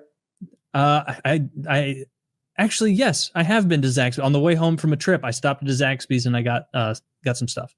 Zaxby's wings flavor is like it goes like wimpy. I think that's the lowest. It's called wimpy. And then there's tongue torch. And but then there's either nuclear or insane. And I never know which one's the hottest. You know what I mean? Yeah. I'm like, nuclear or insane. One's a state of mind or the lack thereof, and the other is, nuclear. It's hard to get hotter than that. Dude, like the only times I've gone to Taco Bell in like the past years, like the thing that would entice me to go back is like, oh, they have that Diablo sauce now because they used to top out at just hot. No, that it's not that hot. It's a fucking fast food sauce. It's just one level above their regular hot. And if you like if I would get home with my meal and they forgot to put the sauce in there, it's like, what's the point of even eating this? This is like weird, borderline flavorless at this point. I've gotten either the nuclear or insane before from Zaxby's, and it was inedible. It was so spicy to me. It was like, well, I just can't eat that. Like, that's not food anymore. It's yeah, I'll forge ahead. See, you don't have to stick to it of this when it comes to eating spicy food. They're really fucking hot. But I think Zaxby's is the only like chicken place that's of that caliber that does wings. Like that's what definitely sets them apart. I'm a big fan of Zaxby's. I know Wings of Redemption also big fan of Zaxby's. I think they're better than any of the competitors like Cane's. Cane's is bullshit. I kept hearing people talk about how good Cane's was, and then a while back I went and tried. No. Raising Cane's chicken is garbage. It's garbage chicken. I wouldn't say it's garbage, but it's never a place that I'm gonna go out of my way or crave it. Like it's just like I'd rather have a Chick-fil-A sandwich than Cane's. It's just boilerplate chicken tenders. Like they're nothing to write home about. I don't like their sauce either. Their sauce is not good. A lot of those wing places where they go too heavy on the mustard aspect of the sauce, I don't like that because then it's more mustard. Like, not like I like mustard. As I like the the vinegary. But I like the vinegar. But any kind of spicy wing, you're going to get vinegar in there because that's the base of it. And so I'd rather have more spice than more mustard. Answer me this: what do you dip your nuggies in? Depends where I'm eating. Like a McDonald's nug. Why would you? An actual decent chicken nugget, a Wendy's nugget. Oh, if I get nuggets anywhere, I ask for a buffalo. If they have buffalo. So just the hot buffalo sauce, barbecue. Yeah. If it's available, honey. That's a good move. McDonald's honey. When I was a kid, when the hamburger Happy Meal, extra pickles, extra mustard. I said that 10,000 times as a kid. All right, and that was my order. And I would always like that little packet of honey because my sister would get the nuggets and she'd be dipping those nuggets in the honey. And I was like, fuck, can't I have both? But I dip my fries in the honey, and I thought that was killer. So that was honey's good. a top tier choice. Yeah, McDonald's honey is probably like sweetened honey. Probably is. You look at the ingredients of that honey, and the number one ingredient will be sweet corn syrup, and then honey will be the second fucking ingredient, and then there'll be phosphates. It'd be. I even consider that, but I wouldn't bet against it. Yeah, there's no way they're going to some apiary. You know they do and that to getting their Coke and honey. Sprite, right? No. McDonald's, Coca-Cola, and I think Sprite. I have heard that. They make their sodas sweeter and more calorie dense than they're supposed to be. McDonald's, Dude, their Sprites Sprite, are great. Yeah, you've never had a Sprite like that because it's not supposed to be that sweet. They add extra syrup to it. I love a good McDonald's Sprite. They know you do. They put the They got perfect me. amount of salt on those fries so that sugary Sprite is going to satiate you in a way that it tickles your little pleasure bone in your brain, and you keep thinking, It does. those golden You're arches. making me want McDonald's. I don't even like McDonald's that much. Just I get the consider it fries. You bottom just get the tier. fries. Get yourself What's worse a than small McDonald's? Sprite. You Burger mean King. quality? Burger King by Taco far. Bell. Okay. I disagree on that. Taco Bell is the lowest quality. There is not there. They don't have anything in that kitchen other than the rice and the cheese that is really food. Everything else in that Taco Bell kitchen is disgusting. You both make strong arguments. I like Burger King. I think that their burger patties are superior, way better than McDonald's. McDonald's uses that dirty Australian beef. You don't want that. I don't care. There's something off about Burger They King. got the mad cow down there. I don't like Burger kangaroos. King. If there's a McDonald's and a Burger King next to each other, I'm picking McDonald's 10 times out of 10. I'll see you at the playground then, because I'm heading over to, and I'm gonna have it my way. And I'm gonna. You're gonna have it your way. Well, guess what? What playground are you gonna be on? Because I'm gonna be in the playhouse. I'm gonna be in the Ronald Playhouse, and you're gonna be When's the sitting there last sad. time you saw a Ronald Playhouse? The only place that I know that still runs a playground is Chick-fil-A because they know their clientele. That is really sad. I'm not the clientele to play around in the McDonald's Playhouse anymore, and so yeah, I bet it's been the better part of a decade. COVID killed them. The ones that were still up, COVID took down, and nobody's going back into that ball pit to clean it back up. The one at I had a birthday It was never party at clean. That McDonald's was when part I of being a kid. Dude, you play in that ball pit, but you go up top, and there were these tunnels to crawl through, and each end would have a different porthole to look through, and it was hot as hell up there. And the smell, of that hot plastic, that had a smell to it, and you'd look through that scratched up. It looked like the headlight of an old tourist window, and sort of see your parents stand there, and you turn a wheel that did almost nothing. It would turn a propeller that also did nothing outside of the opaque wheels. And look, do you see? And that was childhood wonder, right? It was. That's Do you remember stolen from this generation? Do you remember the letters on blocks that you could spin? And it would be like a row of 4, and it would all be ABC or like ABCD. And so there's like really not much you could fucking spell. That sounds like some special ed stuff. We didn't have anything like that. It was up there in the. I remember crawling around, and what you're describing. It has that submarine porthole. They would have stuff where you could like slide, like those doctor's office toys, where you would slide the thing on the bar, or you would spin the letters, and then it would always smell like feet. There was always some like bad behaved kid. What? Could you make the playground say bad? I'm going through my ABCD options. It's the best word I've got. That's so probably far. about it. Like this, you could say bada or bad or bad. You couldn't say bad cat. Okay. Well, there's a T in there. And do you remember like the shoe cubby? How much the shoe cubby area smelled weird? I think that was a conspiracy to inoculate children to viruses in the McDonald's playground. It worked. Like, do you remember like your parents? I remember my dad like clearly having an almost visceral gross like disgust to the playhouse, and like I didn't get it when I was like 5. I was like, what are you talking about? If my father had germophobia based on a playpen, he didn't impart it upon me as a child. It was just a playpen. I miss those. That was a fun part of childhood. I had a McDonald's birthday party one year. McDonald's made cakes. Why don't they still do that? It always smelled in that playroom like a kid vomited 2 hours ago. It always had a sawdusty vomit smell. I think I went to a better McDonald's. I'm sorry. I think you probably did go to a better McDonald's the way you're describing. Better than a St. Louis McDonald's, you think? It was owned by a white lady.